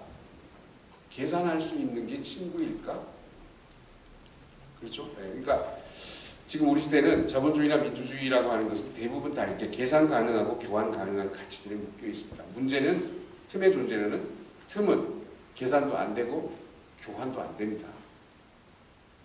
그렇죠? 가치가 아닙니다, 이게. 가치라고 하는 건 변할 수 있잖아요. 시대에 따라서 변할 수도 있고, 가치라고 하는 것은 절대적 가치가 아닌 경우도 많이 있습니다. 가치는 여전히 의미 차원이고요. 우리가 지금 얘기하려고 하는 것은 존재 차원을 얘기하는 거예요. 그 의미 차원을 중지시키는 존재 차원을.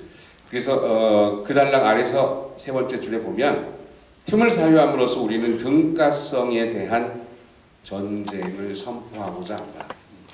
이게 이제 자본주의를 넘어설 수 있는 어떤 중요한 지점이 될 수 있기 때문입니다. 지금 우리가 틈의 존재론을 사유하는 이유도 지금 우리도 같은 상황에 처해 있기 때문입니다. 등가성의 가치라고 하는 것에 우리가 완전히 종속되어 있기 때문에 이 등가성의 가치를 벗어나서 그 인간에게 제일 중요한 것은 우정이나 사랑 이런 걸 텐데 이 우정이나 사랑이라는 가치 자체가 이미 등가성에 계산 가능하고 교환 가능한 가치에 지금 완전히 함몰되어 있잖아요. 거기에 어떤 틈을 만들어내는 것이 지금 우리에게 무엇보다도 시급한 문제이기 때문에 이런 것들을 이야기하고자 하는 겁니다. 자, 그 다음에 그 밑에 단락에 보면 틈은 무엇보다도 궁핍함으로 다가온다 그랬는데 이 지난 시간에 많이 말씀드렸습니다. 존재라고 하는 것은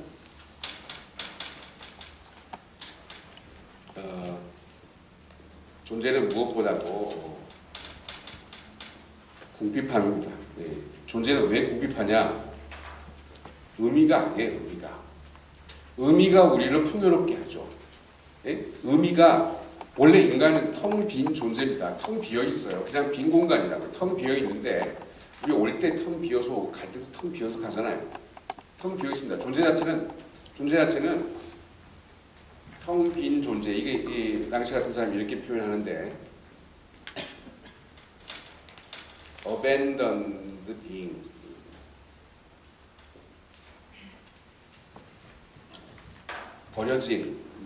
버려진 존재. 의미에 의해서 버려진 존재. 의미가 채우지 않으려고, 의미가 채울 수 없기 때문에 그래요. 의미가 채울 수 있으면 그건 존재가 아니라 기표입니다. 의미가 완전히 채울 수 있으면 그건 빈 공간이 아니죠. 의미가 채울 수 없는 빈 것으로 여전히 남아있는 존재는 그래서 모든 의미를 박탈당한 존재입니다. 그래서 배설물 같은 존재는 배설물이라고 하는 게 의미가 아니잖아요. 그러니까 배설물은 의미로 설명할 수 없는 것이 존재하는 거잖아요. 유대인들을 가스실에서 다 죽였잖아요. 그럼 거기 뭐가 남습니까? 시체? 다 탔는데? 재만 남습니다. 재가 존재입니다. 재는 뭐죠? 의미가 다 탄 거죠. 의미가 다 탔죠. 그러면 부재라고 말할 수 있죠. 근데 뭐가 남아있죠? 재가 있잖아요. 재가 있죠. 재가 의미하는 건 아니죠. 의미가 다 타버렸으니까. 재는 아무 의미가 없지만 재가 뭐합니까? 그게 이제 대담을 재가 증거합니다. 증거는 의미 아니에요. 재가 우리를 부릅니다. 이 뒤에 이제 우리 친구의 부름 얘기할 텐데 재가 우리를 부릅니다. 타자가 우리를 불러요. 근데 이 부르는 건 의미 차원이 아니에요. 여러분 부름이라고 하는 건 여러분 타자의 목소리가 여러분 속에 들어올 수 있죠. 그렇죠? 그놈 목소리 뭐 이런 것처럼 그 목소리가 들려 뭐 이런 거 있죠. 이게 의미화할 수 없는 어떤 목소리. 이게 이제 락강 같은 사람 이런 거 오브제라고 이런 게 정신분석의 대상입니다. 이게. 정신분석의 대상은 의미할 수 없는 목소리, 의미할 수 없는 시선 이런 거예요. 의미로 설명될 수 없는 정신분석도 존재론입니다. 그러니까 여기도 보면 존재 자체는 저렇게 버려져 있습니다.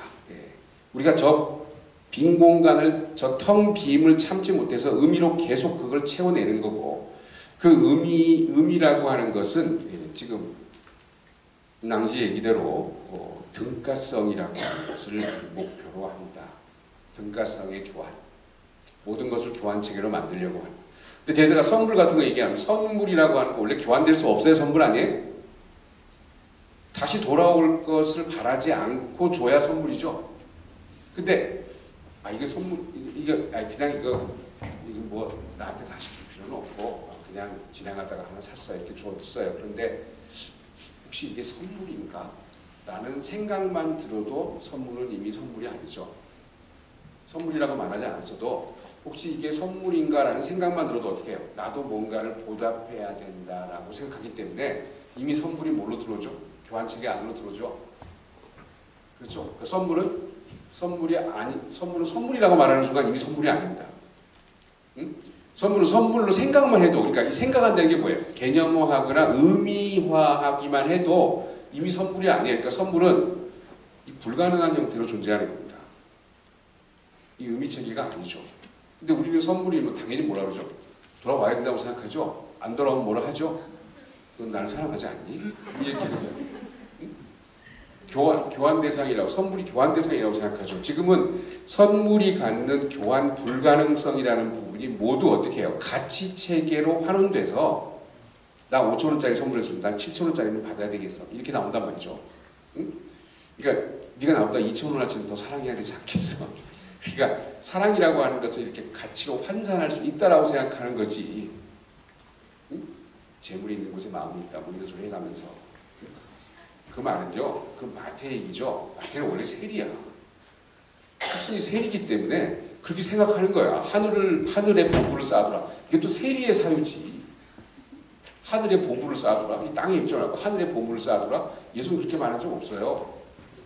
응? 하늘나라는 네 마음속에 있다. 이렇게 얘기하는 거고. 하늘에 보물을 쌓아두라. 하늘에 보물을 쌓아둔다는 건 하늘이라고 하는 공간이 따로 있다는 거잖아요.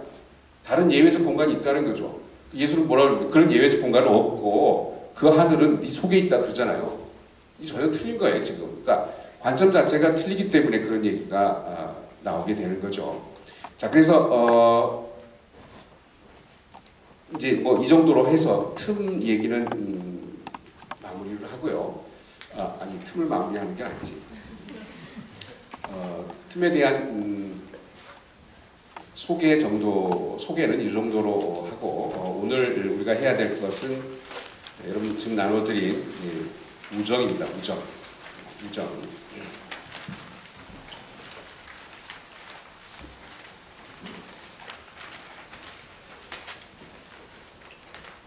제가 말씀드리고 싶은 것은 오늘 우리 우정, 다음 주에 우리가 할 사랑, 마지막 주에 환대 모두 다 틈이라는 겁니다. 그러니까 저 4주 내내 틈 이러다 그냥 여러분의 머릿속에 틈을 내고 사라질지 모른다. 그게 좀 목적인데 이런 머릿속에 어떤 틈이 나면 좋겠어요. 기억, 프로이트가 기억이라고 말하는 기억, 뭔가 기억하려면 어떡하죠? 기억이 우리 머리에 난 상처입니다. 틈이에요. 그러니까 여러분 저 문화라는 말이 컬처라는 말이 원래 컬티베이트죠. 경작하다 이런 거잖아요. 경작하다. 그럼 경작하려면 어떡하죠? 땅에다가 상처를 내는 거죠. 땅에 상처를 내는 거예요. 문화 자체가 폭력이에요. 처음부터. 땅에 상처를 내는 거죠. 그래서 뭘 내는 거예요? 땅에 틈을 내는 거죠. 땅에 길을 내는 거죠. 기억을 프로이트가 길특이라고 합니다. 길특이. 길을 내는 거. 길을 내는 거. 독일어로 반웅이라고 하는 길을 내는 거. 길을 내려면 거기 어떻게 해요? 억지로 길을 내야 되기 때문에 그러니까 여러분 기억하는 게 많을수록 우리 뇌의 신경세포에 길특이한 부분이 많은 거야. 상처가 많은 거야. 이 뇌가 깨끗한 사람, 상처가 하나도 없는 사람은 하나도 기억할 게 없는 거야. 그러니까 그게 중요합니다. 그러니까 정신분석은 상처의 존재론이에요. 상처. 지금 우리는 고통 없는 세계에서 살기를 원하죠. 상처 없는 세계에서 살기를 원하죠. 그걸 웰빙이라고 생각하죠. 근데 프로이트 같은 사람에게는 모든 가치가 이 프로이트 얘기가 절대화돼야 된다는 얘기는 전혀 아니고요. 이런 사유가 있다는 걸 좀 생각을 해보세요. 그러니까 상처가 인간의 모든 가치를 만들어내지 실제로 상처 없는 삶이 가치를 만들어낸다. 이건 좀 다른 얘기예요. 근데 우리는 대부분 다 상처 없는 세계, 그런 걸 꿈꿉니다. 그러니까 이제 그런 틈에 대해서 우리가 좀 생각을 해보자. 그 우정은 이게 어찌 보면 상당히 간단할 수도 있어요. 오 나의 친구들이여 친구란 없다. 이 말에 다 들어있습니다. 그냥 이 말만 설명하면 우정 끝이에요. 요즘에 뭐 끝 이런 거 잘하죠. 끝 뭐. 근데 그게 끝나지 않으니까 계속되는 거겠지. 자, 여기 오 나의 친구들이여라고 하면서 오 나의 친구들이여 친구란 없다. 이게 좀 이상하죠. 벌써 이상하죠. 이게 이제 이상하다라는 말, 이상하게 생겼는데 뭐 이렇게 이 strange라는 말은 우리가 정신분석에서 strange라는 말은 혼돈을 말합니다. 아까 말한 것처럼 한 몸에 두 가지가 한꺼번에 있는 거라고 했죠. 그렇죠? 사슴인지 인간인지 알 수 없다는 것처럼 여기 보세요. 오 나의 친구들이여라고 이렇게 부르면 친구가 있는 것 같잖아요. 오 나의 친구들이여라고 친구가 있는 것 같잖아요. 그렇죠? 근데 그 다음에 뭐가 나옵니까? 친구란 없다 이렇게 나오죠. 그러니까 앞에는 있는 것처럼 부르지만 뒤에는 없어요. 오 나의 친구들이여 친구란 없다. 앞에는 친구들이죠. 뒤에는 친구예요. 앞에는 복수고 뒤에는 단수예요. 그렇죠. 그러니까 이게 복수 단수에다가 현전 부재에다가 서로 결합할 수 없는 것들이 결합돼 있지요. 그렇죠. 게다가 이걸 시간성으로 따지면요. 이렇게 됩니다. 궁극적으로 데리다가 우정을 얘기할 때 친구에 대해서 얘기할 때 데리다가 궁극적으로 하고 싶은 말은 뭐냐면 친구란 없다예요. 친구란 없답니다. 우정이란 없다 이거예요. 우정이란 없다. 그러니까 이 말을 어떻게 풀 수 있을까요? 진정한 친구란 진짜 존재하지 않는 거야. 그런 의미는 전혀 아닙니다. 그런 우리가 보통 상식적으로 생각하는 의미, 야, 진정한 친구란 없는 거야. 친구들, 뭐 친구들, 나의 친구들, 나의 친구들이라고 부르면 뭐 여기저기서 그래 내가 너 친구다 하지만 실제로 진정한 친구란 없다. 이런 의미로 이것을 풀면 뭐 할 얘기가 별로 없습니다. 그러니까 그건 틈이 없는 거죠. 오 나의 친구들이여 라고 친구가 복수인 것처럼 많은 것처럼 얘기하지만 실제로 진정한 친구는 하나이다. 뭐 이거 아니에요. 그렇죠? 그렇게 해결될 수 없는 거기 오 나의 친구들이여 라고 컴마가 있죠. 그 다음에 친구란 없다. 그러니까 이 컴마를 통해서 서로 연결될 수 없는 말들이 연결되어 있죠. 그럼 그 컴마를 우리가 뭘로? 틈으로 사용할 수 있지 않냐는 말이죠. 그 컴마가 중지시키는 동시에 연결시키잖아요. 그죠? 앞에 오 나의 친구들이여 하고 뒤에 친구란 없다라고 하는 연결될 수 없는 것들을 한 몸으로 만드는 게 컴마죠. 컴마라고 하는 게 숨 쉬는 공간이잖아요. 동시에 앞에 말과 뒤에 말을 연속성을 중지시키잖아요. 그렇죠? 그래서 오 나의 친구들이라는 말과 친구란 없다라고 하는 것을 연결시키는 동시에 중지시키는 그 틈, 아까 안식일이 보여주는 제4계명과 같은 틈, 그게 지금 컴마라고 말할 수 있습니다. 그러니까 그 컴마를 우리가 어떻게 해석하느냐가 문제죠. 그래서 우리가 궁극적으로 친구란 없다라고 하는 것을 이야기한다라고 할 때 이 친구란 없다는 진정한 친구가 없다라는 뜻이 아니라 친구란 없다가 무슨 뜻입니까? 친구란 없다. 친구는 의미론적 범주가 아니라는 뜻입니다. 친구는 뭐예요? 친구의 존재는 친구는 뭐죠? 빈 공간이다라는 뜻입니다. 빈 공간이다. 그 친구라고 하는 타자는 내 안에 들어와 있는 빈 공간이 친구입니다. 그러니까 친구를 의미론적인 자질로 규정하거나 설명할 수 없다는 거예요. 대부분 우리 친구를 우정을 어떻게 해석합니까? 나와 비슷한 자, 응? 나와 같은 생각을 가지고 있는 자, 이게 친구죠. 유사성. 또는 정반대로 뭐예요? 나와 근본적인 차이를 가지고 있는 자. 네? 이렇게 서로 완전히 다르지만 우린 친구야. 이럴 수도 있죠. 그렇죠? 우리 생각이 완전히 다른 것이 우리를 서로에게 끌리게 해. 뭐 그럴 수 있잖아요. 그렇죠? 그러니까 결코 극복할 수 없는 어떤 거리도 친구일 수 있고 또 유사성, 유사성이나 차이 이런 것들이 이런 자질들이 친구라고 말할 수 있는 이런 부분들인데 지금 우리가 얘기하려고 하는 이 친구란 없다라는 말은 친구란 그런 유사성이나 차이로 설명할 수 없는 틈이다. 그래서 친구란 없다. 그럼 라깡이나 데리다를 빌려오면 사회는 없다, 국가는 없다, 이런 얘기 얼마든지 할 수 있습니다. 진리는 없다, 신은 없다 이런 게. 그러니까 신이 없다는 소리가 아니라 신은 온전한 형태로 존재하지 않는다. 친구는 완전히 설명할 수 있는 형태로 존재하는 것이 아니다. 오히려 친구는 우리가 이미 의미로 설명할 수 없는 틈이라는 것, 존재라는 것을 보여주는. 그러니까 우리가 살고 있는 사회 속에서 이 상황 속에서 우정이 존재한다는 것, 친구가 존재한다는 것 자체가 이미 우리는 의미화될 수 없는 빈 틈을 가지고 있다는 증거이다 이 말이죠. 우리가 친구와 우정을 교환한다는 것은 저 공동체처럼 서로 열림을 교환한다는 것은 친구가 된다는 것은 이미 우리가 완전하게 닫힐 수 없는 개인이라는 것을 증거해 준다 이 말이죠. 제 말 이해 가시죠? 그렇죠? 그러니까 그런 의미의 친구란 없답니다. 그런 의미의 친구란 없다. 그러니까 친구는 이렇다 저렇다라고 규정할 수 없다. 걔 나랑 정말 너무 생각하는 게 비슷해. 이 친구 아니, 걔 나랑 너무나 틀리지만 뭔가 끌리는 데가 있어. 이런 유사성이나 차이, 이런 자질로 의미로 설명할 수 없는, 또는 뭐 아리스토텔레스가 이런 얘기 많이 하죠. 니코마코스 일리학에서 이해관계 때문에 친구가 되는 경우 많고, 또 대부분 쾌락을 위해서 늙은이들은 이해관계, 젊은이들은 쾌락. 그런데 이 늙은이나 젊은이나 이런 친구는 친구가 아니다. 그럼 어떻게 해? 친구 자체를 이해관계나 쾌락에 의존하지 않고 친구 자체를 사귀는 것, 이걸 아레테라고 하죠. 이게 덕입니다. 엑셀런스라고, 탁월성, 덕 이런 거죠. 그런데 여전히 아리스토텔레스의 문제가 뭐냐면 이 탁월성이나 덕을 가지고 사귀는 친구도 여전히 뭐죠? 동질성입니다. 동질성이에요. 네, 나랑 비슷해요. 비슷해야 돼. 그러니까 아리스토텔레스 사유에는 원수를 사랑하든가 이방인을 사랑하나 이런 사유가 들어올 수가 없습니다. 응? 친구는 궁극적으로 이방인이 아니에요. 이방인이 아닙니다. 그러니까 이해관계를 쫓지 않고 쾌락을 쫓지 않지만 친구 자체를 사랑할 때에도 그 친구 자체는 뭐에 한정됩니까? 응? 우리에 한정됩니다. 근데 여러분 우리라고 말하는 순간 뭐가 생기죠?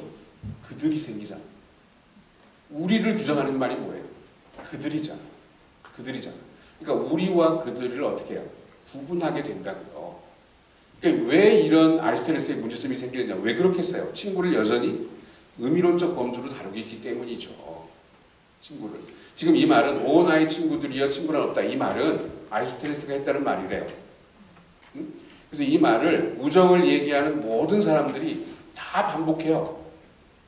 아리스토텔레스가 이렇게 말했다더라. 그런데 아리스토텔레스의 텍스트를 다 뒤져봐도 이런 말 한 적이 없어요. 그런데 아리스토텔레스가 했대 이 말을. 예? 근데 이 말이 갖고 있는 지금 뭐죠? 내부적인 틈 때문에, 균열 때문에 이것이 우정을 규정하는 또는 규정할 수 없는 아주 중요한 말이기 때문에 몽테뉴니 뭐 데리다니 블랑쇼니 니체니 모두 다 이 말을 반복하면서 우정이라고 하는 것을 이야기합니다. 근데 근본적으로 아리스토텔레스적인 우정과 데리다적인 우정이 근본적으로 다른 이유는 지금 말씀드린 대로 의미론에서 존재론으로 합니다. 의미론에서 존재로 합니다. 그래서 예를 들어서 이 말을 사람들이 자꾸 바꿔요. 자꾸 바꿉니다. 예를 들어서 니체는 오 나의 친구들이여 친구란 없다. 이 말을 뭐로 바꾸냐면 오 나의 적들이여 적이란 없다. 이렇게 바꿔요. 오 나의 적들이여 적이란 없다. 그럼 니체에게는 그 친구가 뭐일 수도 있다는 거죠? 적일 수도 있다는 거죠. 그러면 친구는 대부분 다 뭐 때문에 생겨요? 유사성 때문에 생긴다. 아리스토텔레스처럼. 니체에게 친구는 뭐 때문에 생겨요? 적이기 때문에 친구입니다. 그러니까 친구와 적이 구분 불가능하다는 걸 얘기하는 거예요. 니체가 그 말을 통해서. 친구와 적을 구분한다는 것이 굉장히 어렵다는 것을 이야기하고 있는 거죠. 그러니까 오 나의 친구들이여 친구란 없다라고 하는 것을 대부분 사람들이 가장 쉽게 해석하는 방법이 친구들이 많다고 하지만 진정한 친구는 없다. 이렇게 해석해버리고 말거든요. 그러니까 복수를 단수로 환원시킬 때 그 단수를 진정한 친구로 바꾼다고요. 이게 가장 상식적인 해석이죠. 근데 이렇게 설명될 수 없는 어떤 틈을 가지고 있다는 것을 보여주기 위해서 니체는 오 나의 적들이여 적이란 없다. 이렇게 바꾼다 이 말이죠. 또 칸트 같은 경우는 이걸 어떻게 하면 오 나의 사랑하는 친구들이여, 오 나의 친구들이여 앞에다가 사랑을 붙입니다. 오 나의 사랑하는 친구들이여 친구란 없다. 칸트는 우정이라고 하는 것은 거리 때문에 생긴다고 생각하는 사람이에요.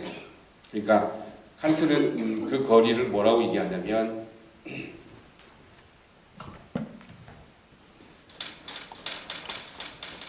리스펙트라고 얘기하죠. 저게 칸트의 법입니다. 법.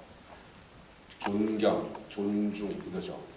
법이라고 하는 게 리스펙트예요. 리스펙트 우리 스승을 존경한다고 하면 그 스승의 그림자를 밟지 않죠. 그러니까 거리를 두고 떨어져서 가잖아요. 그러니까 그 거리가 법을 만들고 그 거리가 우정을 만들어요. 그래서 오 나의 사랑하는 친구들이여, 친구들 간의 관계가 사랑이 돼버리면요, 사랑은 거리 유지가 안 되죠. 그러면 칸트는 뭐죠? 친구란 없다가 돼요. 우정은 없어진다 이 말이에요. 그러니까 오 나의 사랑하는 친구들이여, 이 친구가 사랑하는 친구가 되면 친구란 없다, 우정은 없어진다 이 말이죠. 그러니까 이럴 경우에 칸트는 뭘 강조하냐면 거리를 강조하죠. 거리를. 그러니까 이게 재밌는 건데, 우정이라고 하는 게 거리 없음이냐? 대부분 우리 거리 없음이죠. 얘와 얘는 나 사이에는 진짜 거리가 없어. 그래서 우리 친구야. 진정한 친구는 거리가 없다라고 생각하죠. 그런데 칸트가 이미 뭘 얘기합니까? 거리를 얘기합니다. 친구의 진정성은 거리에서 생긴다. 거리에서 생긴다. 니체는 더해요.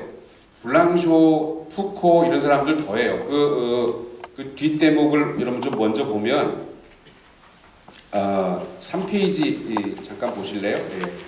이 앞부분은 우리가 시간을 가지고 조금 더 설명을 해야 돼서 3페이지 지금 3페이지 그 두 번째 단락에 네 번째 줄 보세요. 자, 이 모리스 블랑쇼라고 하는 철학자가 있는데, 블랑쇼는 푸코와 아시죠? 푸코와 개인적인 친분이 없으며 그를 한 번밖에 본 적이 없다. 그런데 한 번 봤는데 푸코는 그때 거기 없었다고 누군가가 말하는 걸 들었대요. 그럼 누굴 본 거예요? 근데 푸코 딱 한 번 봤는데 푸코는 그때 그 자리에 없었대. 그리고 누가 그렇게 말하는 걸 들었대. 그러니까 결국 한 번도 안 본 거지. 자신이 누구와 이야기하고 있는지도 알지 못하는 푸코에게 몇 마디 말을 건네면서, 그러니까 푸코하고 블랑쇼 얘기를 하고 있는데 푸코는 이 사람이 블랑쇼인지 몰라요. 그러니까 모른다고요. 서로 모른다는 것이 우정이야. 이게 가세요. 그러니까 이게 현대 철학인데, 우리는 대충 우정이라는 게 서로 잘 알아야 된다고 생각하잖아요. 잘 안다는 건 거리를 없애는 거죠. 그런데 푸코는 지금 블랑쇼로 얘기하고 있으면서 이 사람이 블랑쇼라는 걸 몰라요. 그때 블랑쇼가 프렌드십이라고 하는 글이 있는데, 그 글에서 뭐라고 얘기합니까? 자기는 푸코를 한 번밖에 본 적이 없는데 푸코는 그 자리에 없었대요. 게다가 푸코하고 얘기를 하면서 푸코는 내가 블랑쇼인지도 몰라요. 그런데 블랑쇼가 뭐라고 소개했습니까? 우리는 서로를 그리워했는지 모른다. 우리는 서로를 그리워했는지 모른다. 그러니까 우정이라고 하는 것은 이런 거리 때문에 생긴다는 것을 이야기하고 있죠. 그 밑에 푸코 역시 블랑쇼는 그의 작품과도 같기 때문에 굳이 그를 만날 필요가 없다고 말하고 있다. 블랑쇼 작품 읽으면 되지. 블랑쇼를 굳이 만날 이유가 없다 이 말이죠. 그러니까 블랑쇼의 작품 때문에 블랑쇼에 대한 우정이 생기죠. 우리 그럴 수 있잖아요. 그러니까 우리가 어떤 사람, 이미 죽은 사람의 책을 읽었는데 그 사람이 나의 스승입니다라고 얘기할 수도 있죠. 그 사람이 나의 친구입니다 이렇게 얘기할 수도 있죠. 그러니까 이런 우정의 가능성은 사실은 뭐죠? 이미 그 사람 죽어버렸어요. 그러니까 이 거리라고 하는 것을 보여주는 가장 중요한 말은 뭐죠? 죽음 아니에요? 죽음. 그래서 우정은 사실은 뭐죠? 정의상 이미 친구에 대한 애도입니다. 이미 애도예요. 그래서 오 나의 친구들이여 라고 부를 때 우리는 뭘 부를 수 있어요? 이미 죽은 친구들을 부를 수 있어요. 이미 죽은 친구들을 부를 수 있어요. 이미 항상 내 친구였던, 그러나 지금은 없는 이 죽은 친구들을 부를 수도 있고, 또 어떤 친구들을 부를 수 있을까요? 아직 내 친구가 아닌, 그렇지만 미래의 친구가 될, 그렇죠? 도래하는 친구들, 그렇죠? 이게 니체가 말하는 미래의 철학자들이야. 그러니까 니체는 자기 이후에 올 철학자들, 미래 철학자들을 뭐라고 불러요? 친구라고 부른다고요. 오 나의 친구들이라고 니체가 부를 때, 오 나의 적들이라고 니체가 부를 때 그 적들은 미래 철학자들이에요. 니체 이후에 니체를 읽게 될 철학자들이라고. 그러니까 이렇게 오 나의 친구들이여라고 하는 건 아까 말씀드린 대로 이미 항상과 아직 아닌의 형태로 지금의 현재적인 친구, 우정에 뭐를 낼 수 있어요? 틈을 낼 수 있습니다. 그러면요, 우정은 이미 항상 지나가거나 아직 발생하지 않은 형태로 친구가 될 수 있다는 것을 암시하죠. 그렇죠? 그게 오나의 친구들이랍니다. 그러니까 이럴 때는 언어로 재현이 안 되죠. 아직 오지 않은 친구들, 아직 친구가 안 됐잖아요. 그럼 이걸 친구라고 재현할 수가 없잖아요. 이미 다 죽어버려서 지금 여기 현존할 수 없는 친구들은 언어로 재현이 안 되잖아요. 그러니까 뭐 하는 거예요? 부르는 겁니다. 부름이라고 하는 말이 그래서 중요해요. 부름이라고 하는 것은 이미 항상 더 이상 돌이킬 수 없거나 아직 발생하지 않은 사람들을 부르는 거예요. 부르는 거. 그러니까 이미 친구는 없다라고 선언해놓고 친구란 없다. 친구는 이미 죽어버렸다. 그렇지만 그 친구들을 다시 불러내요. 죽음 이후에 다시 어떻게 해요? 살려내요. 이게 도노법이에요. 오라고 부르는 거. 오 나의 친구들 할 때 이 오. 피비 쉘리엣이 오 나의 서풍이여. 그럴 때 이 서풍이라는 게 어떻게 해요? 그때 만들어져요. 그때 살아나는 거죠. 그러니까 오 나의 친구들이라면 죽은 친구들을 무덤에서 불러내고 아직 내 친구가 되지 않은 미래의 친구들을 불러내요. 그러니까 오 나의 친구들이라고 하는 이 부름은 현재 지금 나와 친구를 맺고 있는 사람들보다 훨씬 더 폭이 넓죠. 그렇죠? 이미 지나가 버린 가능성과 아직 오지 않는 가능성의 친구들을 다 포함하게 됩니다. 그런데 이 친구들은 뭐죠? 나와 결코 극복할 수 없는 간극을 가지고 있잖아요. 이미 항상 지나간 친구들은 아까 말씀드린 기억을 통해서도 회복할 수 없는 친구들이죠. 그러면 그 친구들은 이미 죽었잖아요. 이미 죽었는데 이 친구들을 다시 불려서 어떻게 해요? 살아나게 만들잖아요. 오 나의 친구들이요 라고 하는 것은. 예? 그러면 living dead입니다. 죽었지만 살아있는 거죠. 죽었지만 어떻게 해요? 살아있어요. 이미 죽은 친구를 어떻게 해요? 내 속에다가 계속 살아있게 만들어요. 지난주에 얘기했죠. 그렇죠? 이거는 애도라고. 이미 죽은 친구를, 죽은 친구에 대한 우정. 친구가 이미 떠날 것을 알고 있기 때문에 우리는 우정을 가질 수 있다. 이게 대리다거든요. 둘 중에 누가 먼저 죽을 걸 알고 있다. 이 말이죠. 친구 사이에서는 둘 중에 먼저 누가 죽을지 알고 막 부탁도 하고 그러잖아. 내가 먼저 죽거든. 얘를 좀 잘 보살펴줘. 응? 그러니까 우리는 이미 서로 살아있을 때도 어떻게 해요? 한 사람이 먼저 떠날 죽음의 가능성을 염두에 두고 있습니다. 그렇죠? 그러니까 죽어서 더 이상 얘를 만나지 못할 가능성, 결코 메꿀 수 없는 거리가 생겨날 수 있는 가능성을 알고 있기 때문에 우정이 생긴다. 그런 겁니다. 응? 우정이란 그런 간극이죠. 그런데 오 나의 친구들이여 라고 우정을 통해서 이렇게 불러내면 그 친구는 이제 뭘로 옵니까? 유령으로 오죠. 이미 죽었지만 다시 살아오는 거잖아요. 그렇죠? 아직 오지 않은 친구들이 지금 현재 나타나면 그것도 여전히 뭐죠? 유령의 모습으로 오죠. 그렇죠. 그러니까 이럴 때 친구는 유령의 모습으로 옵니다. 이게 데리다가 쓴 마르크스의 유령들입니다. 그러니까 이 유령은 왜 유령일까요? 의미로 제한되지 않기 때문에 그 유령이 어떤 틈을 만들어내는 거죠. 여러분 어떤 영화에 보면 사람들이 가족들이 모여 있어요. 아버지가 유산을 남기고 갔는데 최근에 뭐 그런 것도 하대. 그 영화 보셨어요? 최근에 하는 영화? 줄라이 가족들의 초상인가 뭐. 어거스트. 나는 왜 8월 어거스트 가족들의 초상인가요? 네, 거기 보면 거기도 그런 거죠. 그렇죠? 그러니까 실제로 아버지의 유산을 분배하기 위해서 모였는데 실제로 그저 그렇게 덮어왔던 가족들 간의 관계 속에서 생겨난 상처가 얼마나 많은가가 그때 드러나잖아요. 그렇죠? 근데 결국 가족은 어찌 보면 상처 내기 위해서 관계를 맺는 것처럼 보여요. 상처로 관계가 이루어진 것처럼 보인다. 가족이라는 게 보통 우리 유사성이잖아요. 근데 실제로 그 가족은 전혀 유사성이 없고 어쩌면 가족이 그런 건지 몰라요. 그런 건지 몰라요. 근데 이 영화도 보면 그런 건데 유산을 분배하기 위해서 사람들이 모여 있어 가족들이 모여 있습니다. 뭐 이것저것 싸우고 있어요. 아무런 갈등이 해소가 안 됩니다.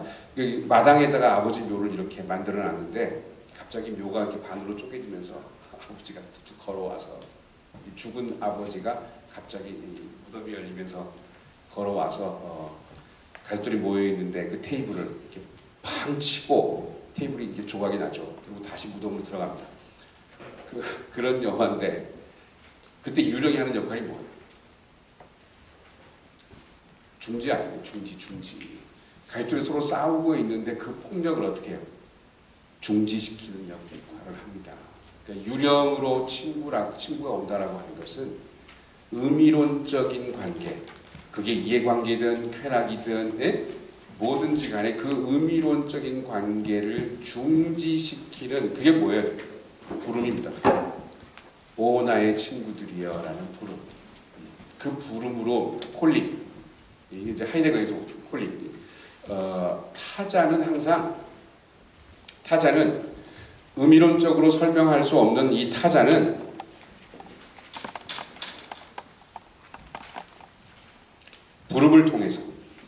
부름을 통해서 우리에게 다가옵니다. 타자가 부를 때 그것에 응답하면 우리는 뭐가 돼? 타자와 친구가 됩니다. 오 나의 친구들이여 라고 타자가 우리를 부르면 그 부름에 응답하면 이게 이제 근본적으로 이런 얘기를 왜 하냐면요. 지난번에도 말씀드렸습니다만 구조주의가 일종의 혁명인데 왜냐하면 이제 지금의 세계를 있게 한 아주 가장 중요한 것이 이 구조주의이기 때문이고 지금의 세계를 의미론적인 세계로 만들어내는 것이 바로 구조주의이기 때문인데요. 구조주의는 언어가 일단 틈이 없다고 생각합니다. 언어가 온전한 체계라고 생각합니다. 그러니까 의미를 통해서 모든 걸 설명해낼 수 있다라고 생각해요. 그러니까 구조주의가 말하는 이 구조는 언어도 그래서 구조인데 이 구조는 완전합니다. 이 틈이 없어요. 틈이 없습니다. 하나의 전체이기 때문에 호울이라고 하는 빈 공간이 없어요. 근데 구조주의 이후의 모든 철학들은 다 저 호울이 지금 W를 가로쳐놓은 것처럼 뒤에 뭐죠? 빈 공간이죠. 호울. 그렇죠? 발음 같잖아요 지금. 그러니까 이것에 의해서 이것이 가능하다라고 생각합니다. 이 빈 공간 때문에 전체가 가능해진다고 생각하는 거죠. 합치면 이렇게 됩니다. 빈 공간을 포함해야 전체일 수 있다고 생각합니다. 근데 빈 공간을 포함하는 순간 전체가 안 되잖아요. 그죠? 그렇잖아요. 왜? 빈 공간을 포함해야 전체인데 그래서 그 빈 공간이 저 전체의 가능 조건인데 빈 공간을 포함하는 순간 전체는 이미 전체가 아니죠. 빈 공간을 포함하면 이 빈 공간이 뭐일 수 있을까요? 요럴 수 있잖아요. 요럴 수 있잖아요. 그렇죠? 익세스잖아요. 남아 돌잖아요. 그렇죠? 남아 돌면 저것은 뭐랑도 같죠? 결핍과도 같죠. 어떤 돌기 같은 것이 생겨나면 이것은 온전하지 못하다는 증거죠. 그러니까 뭔가가 패트리샤 하이스미스라는 조술가 아세요? 리플리 아시죠? 리플리 쓴 작가인데 이 패트리샤 하이스미스의 작품에 보면 이런 게 많아요. 집에 무슨 정원 뒤에 연못 뒤에 갑자기 이상한 이렇게 돌기 같은 것들이 많이 생겨요. 돌기 같은 것들이. 그러니까 이게 지금 어떤 남아도는 어떤 부분인데 이 남아도는 부분이 어떻게 해요?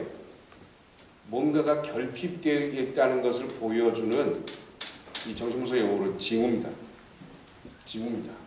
그러니까 그렇잖아요. 2는 2 플러스 0이지만 여기 플러스 0 이런 돌기가 있으면 이게 지금 의미론적으로는 이거 같죠. 이게 좀 텅 비어있기 때문에 의미론적으로는 같죠. 이게 의미론적으로는 같지만 존재론적으로는 틀리잖아요. 이게 하나 덧붙여져 있잖아요. 그렇죠? 그래서 2 플러스 0이라고 이렇게 쓰면 의미론적으로는 내용상 같지만 존재론적으로는 이게 뭔가 부족해 보이죠? 여기 뭔가 더 붙여져 있으니까. 그렇죠? 그래서 익세스가 렉과 같다는 뜻입니다, 지금. 응? 남아도는 이 플러스가 늘 모자라는 것과 같아져요. 그러니까 균형을 갖추지 못하게, 온전한 전체가 되지 못하게 만든단 말이에요. 그것을 보여주는 어떤 징후란 말이에요. 그래서 구조주의는 빈 공간을 언어가 갖고 있지 않기 때문에 언어로 모든 것이 설명 가능합니다. 사회는, 세계는 다 언어가 차이거든요. 구조주의는. 언어의 차이, 대립적 차이로 구성되어 있기 때문에 모두 다 언어로 설명 가능해요. 이걸 미학으로 옮기면 모두 다 재현 가능해요. 예? 지금 우리가 전체 주제가 예를 들어서 뭐 기괴한 것 이런 것, 이 기괴한 것은 기괴한 것의 재현이 아니고요. 응? 그로테스크한 거 뭐 기괴한 것의 재현이 아니라 재현할 수 없는 것을 나타내는 방식이에요. 정말 이해가셨으면 좋겠는데, 그러니까 기괴함이라고 하는 것은 기괴한 것이 있어도 그걸 재현하는 게 아니고, 저 프란시스 베이컨의 그림 있죠. 모든 얼굴이 다 찌그러져 있잖아요. 프레스로 누른 것처럼 찌그러져 있죠. 이 찌그러짐은 뭐죠?